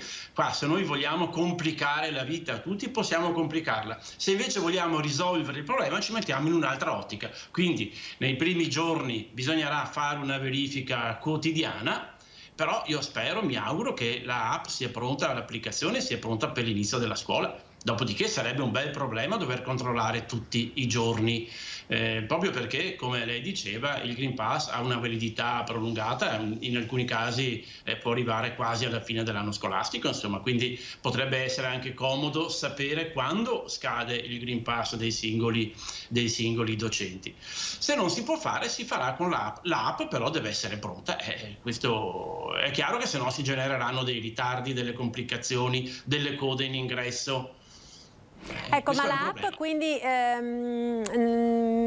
Sbarra, mi aiuti a capire, consentirebbe di evitare questo controllo quotidiano o lo renderebbe solo più rapido? Sì, lo renderebbe più fluido e molto più semplice. Ma comunque quotidiano resta?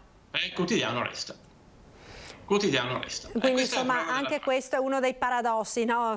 Giustamente come lei diceva della nostra società e di certi aspetti della modernità degli strumenti tecnologici che poi alla fine in certe cose finiscono per essere di ostacolo anziché di agevolazione. Allora io vi ringrazio. Il pass e il vaccino sono strumenti fondamentali per affrontare questa fase e consentire alla scuola di riprendere in presenza al 100%. Certo che tutte le altre condizioni sono altrettanto importanti, cioè quello che si fa in classe, gli spostamenti all'interno delle classi, all'interno della scuola, all'interno delle mense, tutti i momenti di aggregazione importante che forse dovrebbero essere gestiti in maniera molto ma molto più flessibile. Adesso io ho apprezzato da anni, a dire la verità, l'attività di Colladon e le cose che ci ha spiegato. Credo che l'80% sia, da quello che sento, sia un numero significativo di presenza sui mezzi pubblici. Ma l'80% non dipende da Colladon, dipende dalle linee guida. Certo, è chiaro però, Colladon, che se ci fosse stato il 50% di presenza sui mezzi come l'anno scorso, con un 100% di ragazzi che vanno a scuola, era praticamente impossibile garantire il trasporto per tutti. Sì, come ho detto l'anno scorso, dovremmo raddoppiare i mezzi, noi ne abbiamo 450 in esercizio, e quindi dovremmo averne 800, praticamente non esistono 450 mezzi che possono essere adibiti a un servizio di rinforzo del trasporto pubblico locale. Certo. No, ma questo lo capisco. Sì.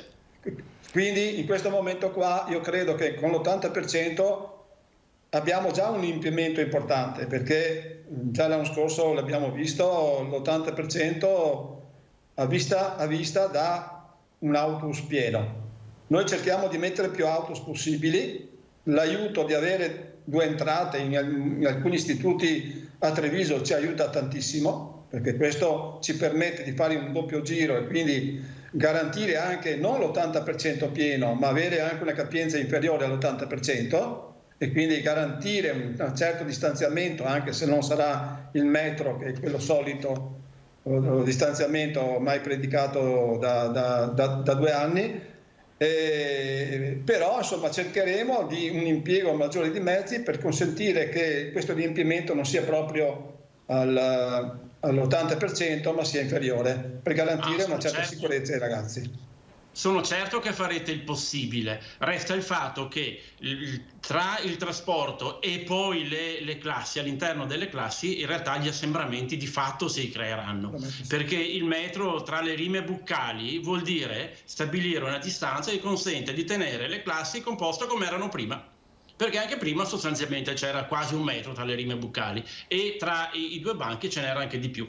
E quindi gli assembramenti in realtà si creeranno. Speriamo che il vaccino faccia la sua parte.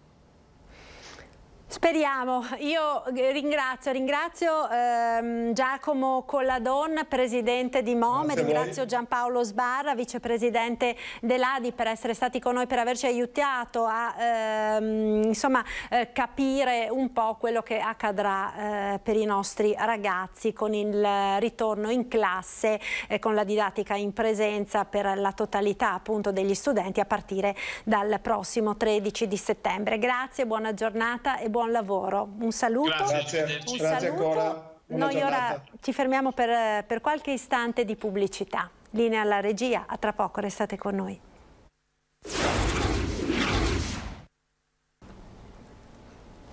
Ed eccoci nuovamente in studio, in diretta con il nostro telegiornale. Abbiamo ancora una notizia di cronaca, un aggiornamento che ci arriva da Caorle, dal litorale veneziano. Un uomo di 36 anni, originario del Marocco, è stato arrestato per detenzione a fini di spaccio di sostanze stupefacenti. I carabinieri di Caorle appunto lo hanno controllato mentre si trovava a bordo della propria auto, all'interno della quale è stato rinvenuto un panetto di hashish da 100 grammi. La successiva perquisizione nella sua abitazione a San Stino di Livenza ha permesso di sequestrare ulteriori 100 grammi di hashish, 5 grammi di cocaina e qualche grammo di marijuana, oltre ad un bilancino di precisione. La droga era destinata al popolo dei vacanzieri sul litorale. L'uomo è stato posto ai domiciliari in attesa della convalida dell'arresto da parte del tribunale. Ed ora abbiamo un servizio che ci arriva da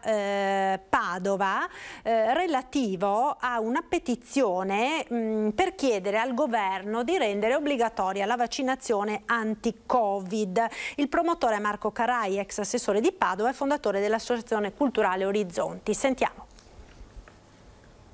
In un giorno appena sono state già raccolte oltre 300 firme. Parte da Padova una petizione online sulla piattaforma change.org per raccogliere adesioni per chiedere al governo l'obbligatorietà della vaccinazione anti-Covid. Noi vogliamo nel nostro piccolo offrire uno strumento a chi ci governa perché prenda in considerazione, ma già lo stanno facendo, con serietà la possibilità di imporre un obbligo vaccinale che sarebbe la chiave risolutiva per uscire da questa emergenza. Tra i firmatari nomi illustri della politica come Arturo Lorenzoni, consigliere regionale Laura Puppato del PD e l'ex sindaco di Padova Flavio Zanonato. Siamo in un momento storico in cui serve coesione, dice Carrai. Spiace vedere manifestazioni continue contro il vaccino e il Green Pass che ogni sabato paralizzano Padova e fanno soffrire ancora una volta il commercio.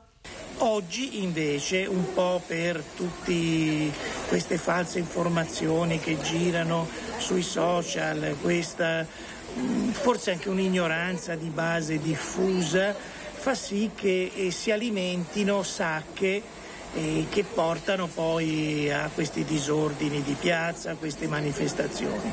E mi dispiace anche vedere che poi i Novax cosiddetti che si ammalano e prendono il Covid pentirsi dicendo ho sbagliato, vaccinatevi tutti. Allora c'è bisogno di essere intubati, c'è bisogno di avere la morte di qualche caro per decidersi a abbracciare una logica vaccinale, oppure ci possiamo arrivare con i nostri strumenti affidandoci alla scienza. La petizione lanciata da Carrai vuole arrivare almeno a 500 firme, ma anche oltre, per poter sollecitare il governo a prendere una decisione a favore dell'obbligatorietà vaccinale quanto prima. Mi dispiace molto, perché invece sarebbe questo il momento per dimostrare compattezza, unitarietà. Io mi ricordo quando ero bambino mi hanno sottoposto a delle vaccinazioni contro la poliomielite, il vaiolo, la tubercolosi, e nessuno scuoteva la testa, anzi si apprezzava che la scienza offrisse un rimedio così importante per scongiurare queste malattie. Ecco, allora saluto intanto i miei prossimi ospiti, grazie per essere con noi e benvenuta ad Alessandra Moretti, europarlamentare del Partito Democratico, e Gian Antonio Darè, europarlamentare della Lega. Buona giornata e grazie per essere con noi. Allora, volevo partire da questo, collegandoci al servizio che è appena andato in onda. Si stanno un po' esacerbando gli animi anche nel nostro territorio tra Vax, Novax, Sì Pass, No Green Pass, manifestazioni, quindi da un lato queste persone che manifestano, dall'altro gli stessi negozianti ed esercenti che in varie città, da Treviso a Padova, stanno dicendo basta, ci impedite di lavorare il sabato. Domani è prevista questa ulteriore manifestazione che dovrebbe interessare le stazioni ferroviarie, le principali stazioni ferroviarie del nostro paese, 8 anche in Veneto, per protestare contro il Green Pass obbligatorio sui mezzi a lunga percorrenza. C'è un rischio, insomma, di derive violente secondo voi? O sarebbe necessario che anche la politica non cavalcasse questi aspetti e si marciasse tutti nella stessa direzione? Moretti. Sì, io credo di sì, credo che in un momento così difficile, così drammatico, tra l'altro la politica l'ha già fatto, dimostrando che su alcuni temi siamo tutti d'accordo. Purtroppo i Novax riscuotono talvolta da parte di certi movimenti politici troppa attenzione, e diciamo così in questi giorni hanno dato il peggio di sé, aggredendo fisicamente dei giornalisti, aggredendo fisicamente alcuni medici, alcuni scienziati, penso al dottor Bassetti che tutti noi conosciamo. Allora, un conto è il confronto dialettico, che può essere anche aspro e duro, un conto invece è l'aggressione fisica, un conto è bloccare le attività o i servizi pubblici essenziali quali il trasporto. Io ho detto da tempo ormai che in un contesto del genere, dove cioè dobbiamo far vaccinare più persone possibili per bloccare la diffusione del virus attraverso, ahimè, le cosiddette varianti, lo Stato deve proteggere i propri cittadini e avrebbe, a mio avviso, fatto meglio con l'imposizione, con un obbligo del vaccino. Perché, guardi, io ho apprezzato Zaia stamattina.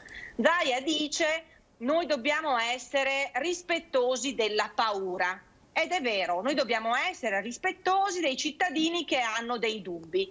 Però, aggiungo io, dobbiamo far prevalere la comunicazione, che è la scienza, è la medicina che vale, non la stragoneria. Quindi dobbiamo convincere attraverso delle motivazioni scientifiche, degli argomenti scientifici, anche i cittadini che non sono scettici. Detto questo, però, se io non voglio vaccinarmi e quindi metto a repentaglio con la mia scelta la vita, la salute degli altri cittadini e dei più fragili, me ne devo assumere le conseguenze. A mio avviso, quindi, fanno bene a dire sospensione del lavoro, trattenimento del salario, ma aggiungerei anche dovrebbero a questo punto pagarsi anche le spese dei ricoveri, visto che il 99% delle persone ricoverate in terapia intensiva sono persone che non si sono vaccinate. Quindi abbiamo la prova provata, scientifica, numerica, che il vaccino salva le vite. Chi non si vaccina invece mette a repentaglio la propria e, ahimè, anche quella degli altri. Ecco, Darè, in questo senso lei sarebbe favorevole a un obbligo vaccinale? Io sarei favorevole a un obbligo vaccinale, anche perché I numeri parlano chiaro, non è possibile che ci siano le persone che non vogliono vaccinarsi. Per l'amor di Dio, se uno abita per conto proprio lo può anche fare. Però abbiamo visto che il contagio sui mezzi pubblici è stato uno dei veicoli maggiori per aumentare i numeri della pandemia. Poi qualcuno vuole contestare, vuole salire lo stesso. Allora, io ho fatto il vaccino e non è che mi sono divertito a fare il vaccino, però è una cosa che si deve fare, come abbiamo fatto l'antipolio da bambini, e quindi è una cosa che bisogna fare. Dopo, se qualcuno vuole assolutamente non farlo, è liberissimo di non farlo, però non può mettermi in difficoltà chi magari lo ha fatto e chi magari cerca di trovare una soluzione a questa emergenza pandemica che ha coinvolto il mondo, e dire che non faccio il vaccino perché tanto non mi succede niente, poi vediamo che vengono poi ricoverati in terapia intensiva e si pentono, questo lo capiamo, ci dispiace. Però mi dispiace anche che la mia libertà sia calpestata, perché secondo loro andare in un mezzo pubblico si può andare anche senza essere vaccinati. Penso che ci vuole un po' di più di chiarezza e soprattutto un po' di fermezza di più da parte dei governi, parlando dell'Europa, fare un'imposizione che sui mezzi pubblici si va sicuramente vaccinati. D'altra parte, noi che saliamo sugli aerei per andare avanti e indietro, è inutile fare il tampone 48 ore prima, ci siamo vaccinati, punto e basta. Ripeto, non mi sono divertito quando ho fatto il vaccino, però l'ho fatto.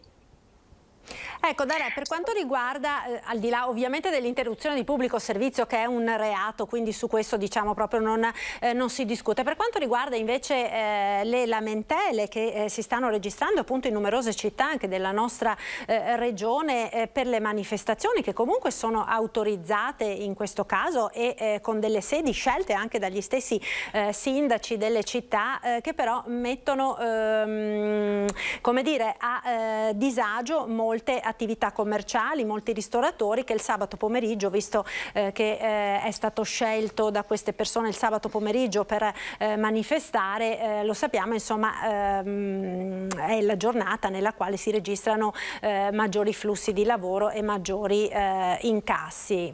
Lei che dice? Sono abbastanza semplice e chiaro. Allora, quando si fanno le manifestazioni, si fa la richiesta di manifestazione, c'è comunque il responsabile che fa la domanda, e il responsabile è responsabile di tutto, anche se poi la manifestazione degenera. Allora, se chi fa queste manifestazioni, che è legittimo farlo perché siamo perfettamente in democrazia e bisogna farle e lasciarle fare, però le devono fare dentro i canali di civiltà.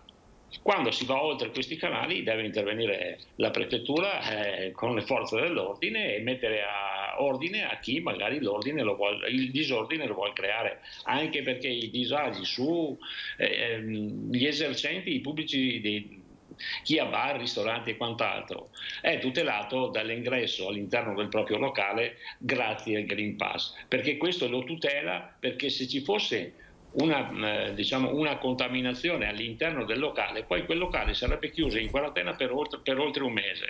È per questo che i ristoratori si tutelano con il Green Pass, perché è la legge che li ha costretti. Chi vuole rispettare la legge la rispetta, chi non vuole rispettare la legge fa meno, però non può andare a disturbare chi magari si è vaccinato e sta facendo una vita normale all'interno dei canali della democrazia. Ecco, onorevole Moretti, in questo senso lei nei confronti di questi ristoratori, baristi, negozianti che lamentano di non poter lavorare ogni sabato pomeriggio anche nelle nostre città per queste manifestazioni, che cosa vorrebbe dire loro? Ma guardi, io sono d'accordo con il collega Darè, nel senso che ognuno è libero di manifestare, purché però queste manifestazioni non vadano a limitare un'attività commerciale che è stata chiusa per tanti mesi e che ha determinato la perdita di fatturato, la perdita di posti di lavoro. Allora io mi chiedo, scusate, se ognuno in un paese può dire e esprimere la propria opinione, è anche vero che su certi temi noi ci dobbiamo affidare a chi ha competenza. Allora, abbiamo ripetuto che l'autorità internazionale, europea, nazionale italiana ha detto chiaramente che la vaccinazione è fondamentale per salvare se stessi e per fare in modo che non ci siano più dei lockdown. Allora noi abbiamo assistito a mesi e mesi di chiusure obbligatorie. È logico che adesso noi non possiamo più permetterci di richiudere. Dobbiamo fare in modo che l'economia vada avanti, dobbiamo fare in modo che le aziende possano continuare a lavorare, a produrre, ad esportare, e gli esercizi commerciali lo stesso, dai negozi ai ristoranti alle palestre. Qualsiasi attività ha patito questo lockdown e questa pandemia. Allora, il Green Pass è uno strumento che ci siamo dati per dire che è un presupposto la vaccinazione. La vaccinazione è un presupposto per poter fare determinate attività. Se io entro in un ristorante al chiuso e so che tutti quelli che sono seduti a fianco a me ai tavoli sono stati vaccinati, vado in quel ristorante molto volentieri. Non capisco perché io mi devo sedere ad un tavolo con a fianco uno che non è vaccinato, che magari ha il virus ed è asintomatico e può mettere a repentaglio la mia vita o quella dei miei figli o dei miei familiari. Cioè, quando si vive in una comunità ci si dà delle regole. Chi non vuole rispettare quelle regole viene punito, perché ci sono delle sanzioni. Quando una manifestazione che deve essere pacifica degenera nelle scene che abbiamo visto ieri, con dei giornalisti aggrediti, la sottoscritta ha ricevuto migliaia di minacce da parte dei Novax. Quando si degenera in questo, le autorità devono prendere i provvedimenti conseguenti. Quindi mi auguro che le prefetture, mi auguro che il Ministro degli Interni sia in grado di tutelare la sicurezza di tutti, perché anche attraverso queste manifestazioni abbiamo visto come il virus può circolare. A maggior ragione manifestazioni fatte tutte da gente che non si è vaccinata. Per cui voglio dire, noi abbiamo una seria preoccupazione di tutelare la salute pubblica e quindi dobbiamo assumerci la responsabilità di questo impegno che abbiamo nei confronti dei cittadini. Ecco, io volevo passare ora all'altro tema, abbiamo ancora 10 minuti buoni, all'altro tema della giornata di oggi, perché quest'oggi in Veneto arrivano i primi profughi afghani. Sono attesi proprio in queste ore circa un centinaio di persone che arriveranno a Marghera e da qui poi verranno smistate nelle varie province del Veneto sulla base delle strutture di accoglienza che sono state individuate dalle prefetture. È una prima parte, insomma, di aiuti, ma non tutti coloro che si volevano portare nel nostro paese sono riusciti ad arrivare. Alessandra Moretti, lei è stata particolarmente attiva ed è tuttora particolarmente attiva in queste settimane nel cercare di dare una mano a diverse persone che si trovano ancora in Afghanistan. La situazione in questo momento com'è? La situazione purtroppo è disperata, è una situazione tragica. Il popolo afghano è stato abbandonato dagli Stati Uniti prima, ma dall'Europa dopo.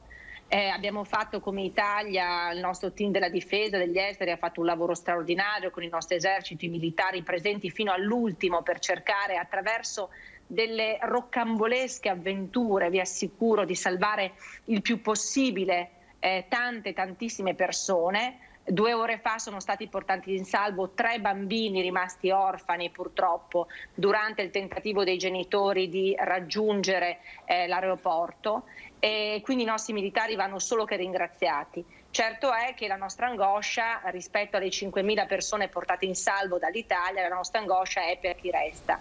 Io ricevo messaggi dalle donne, dalle persone che non sono riuscite a salvare, ovviamente la nostra disperazione è quella loro. Sento messaggi vocali che mi arrivano di spari continui. Il rischio di una guerra civile in Afghanistan è molto alta.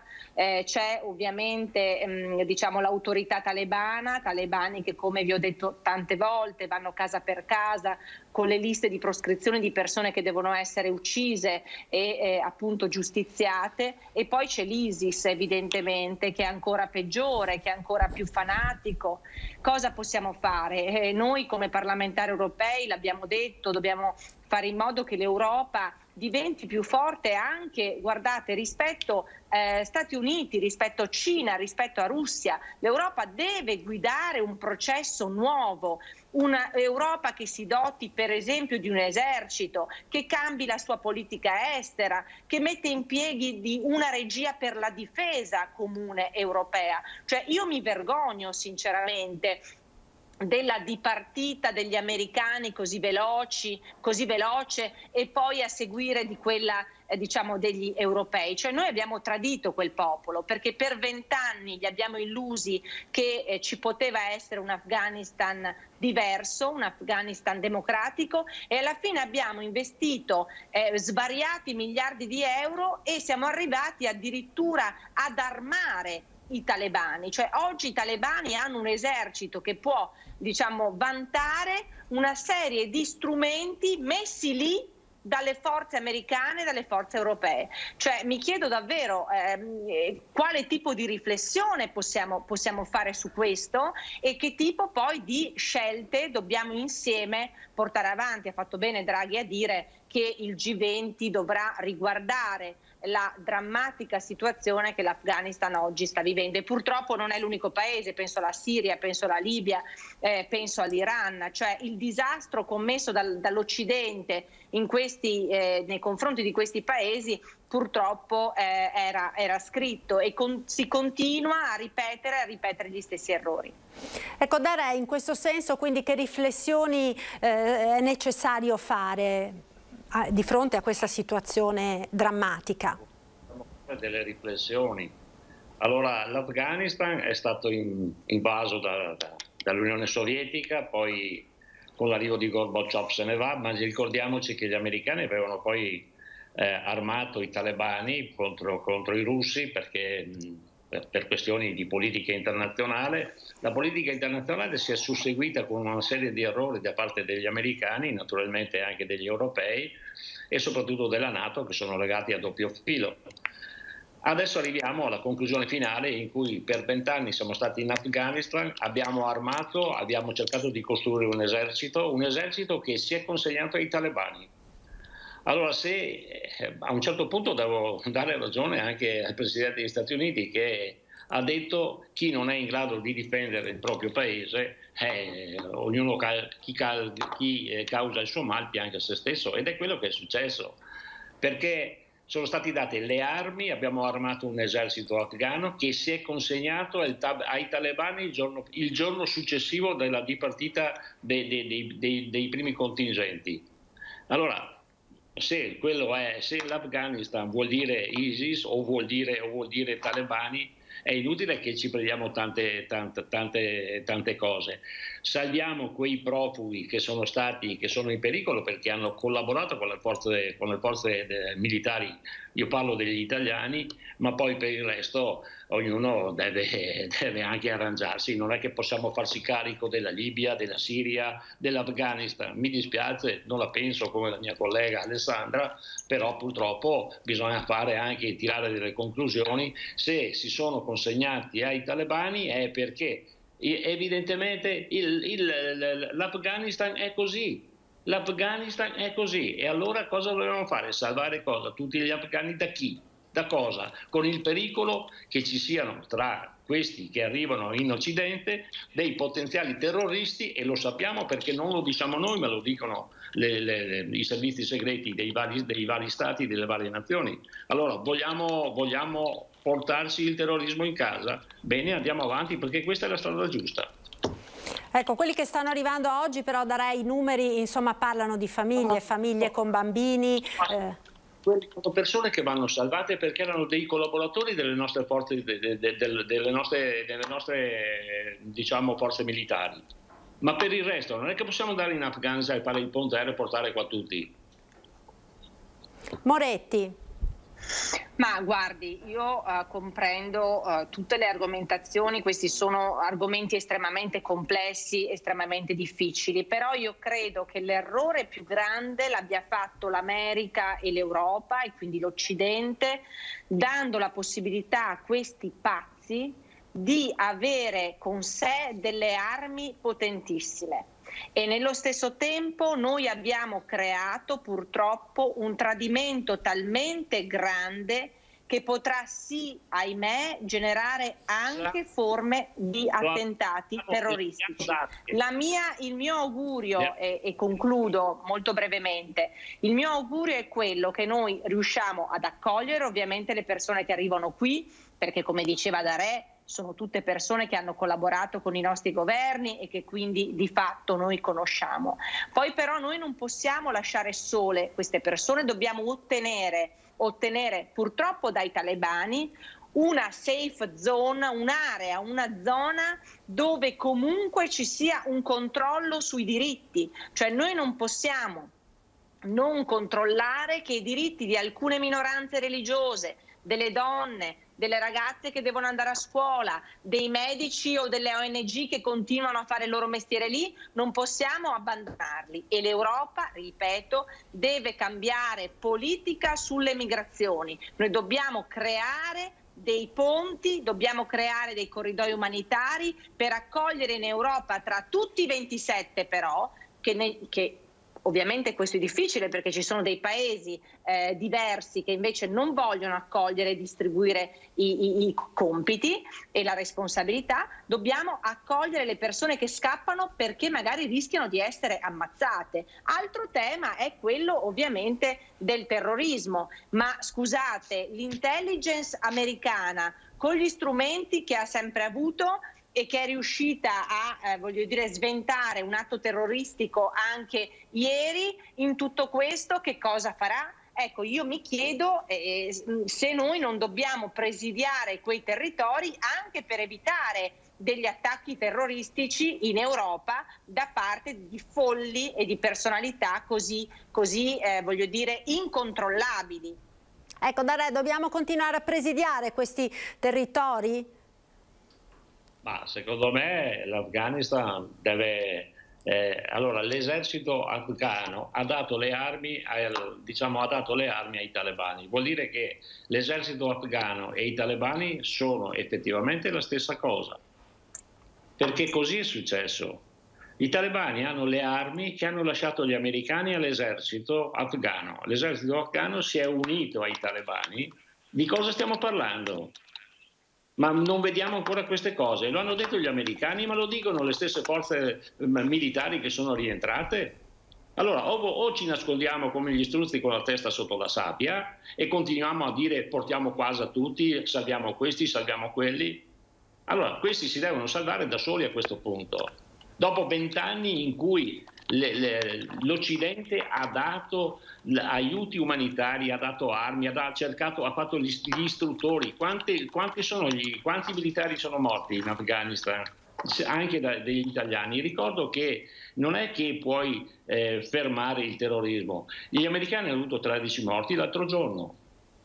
Quindi è difficile controllare queste cose e lo si controlla lasciandoli dove sono. Salviamo le persone che dovevano essere salvate, i collaboratori, ma dopodiché ognuno deve salvare la propria nazione ed è partecipe della propria nazione. Non è possibile che l'Afghanistan si sia consegnato, l'esercito afghano dopo 20 anni finanziato da tutti gli stati occidentali si sia consegnato nelle mani dei talebani. Vuol dire che i talebani e l'esercito afghano sono la stessa cosa. E allora di cosa stiamo parlando? Ecco, è terminato il tempo a nostra disposizione per oggi. Io vi ringrazio per essere stati con noi, grazie ad Alessandra Moretti e a Gianantonio Darè. Buona giornata, buon lavoro. Noi ci salutiamo come sempre dando un'occhiata alle previsioni del tempo per le prossime ore sul nord-est con il nostro meteo. Grazie per essere stati con noi, arrivederci.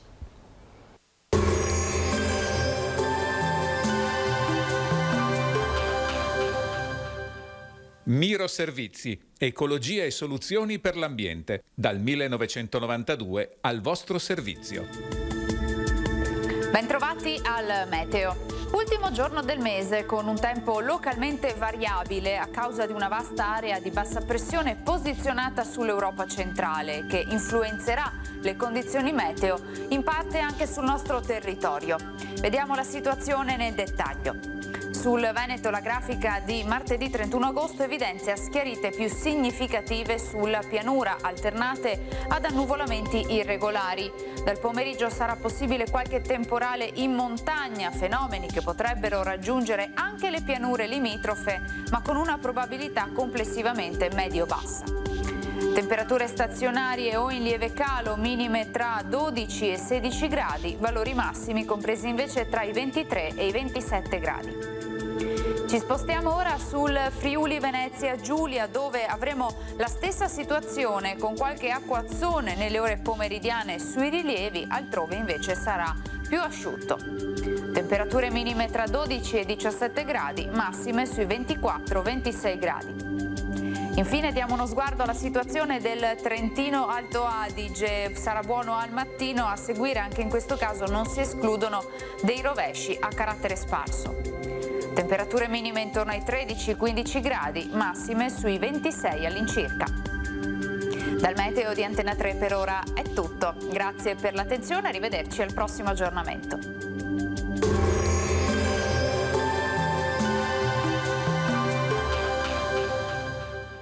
Miro Servizi, ecologia e soluzioni per l'ambiente, dal 1992 al vostro servizio.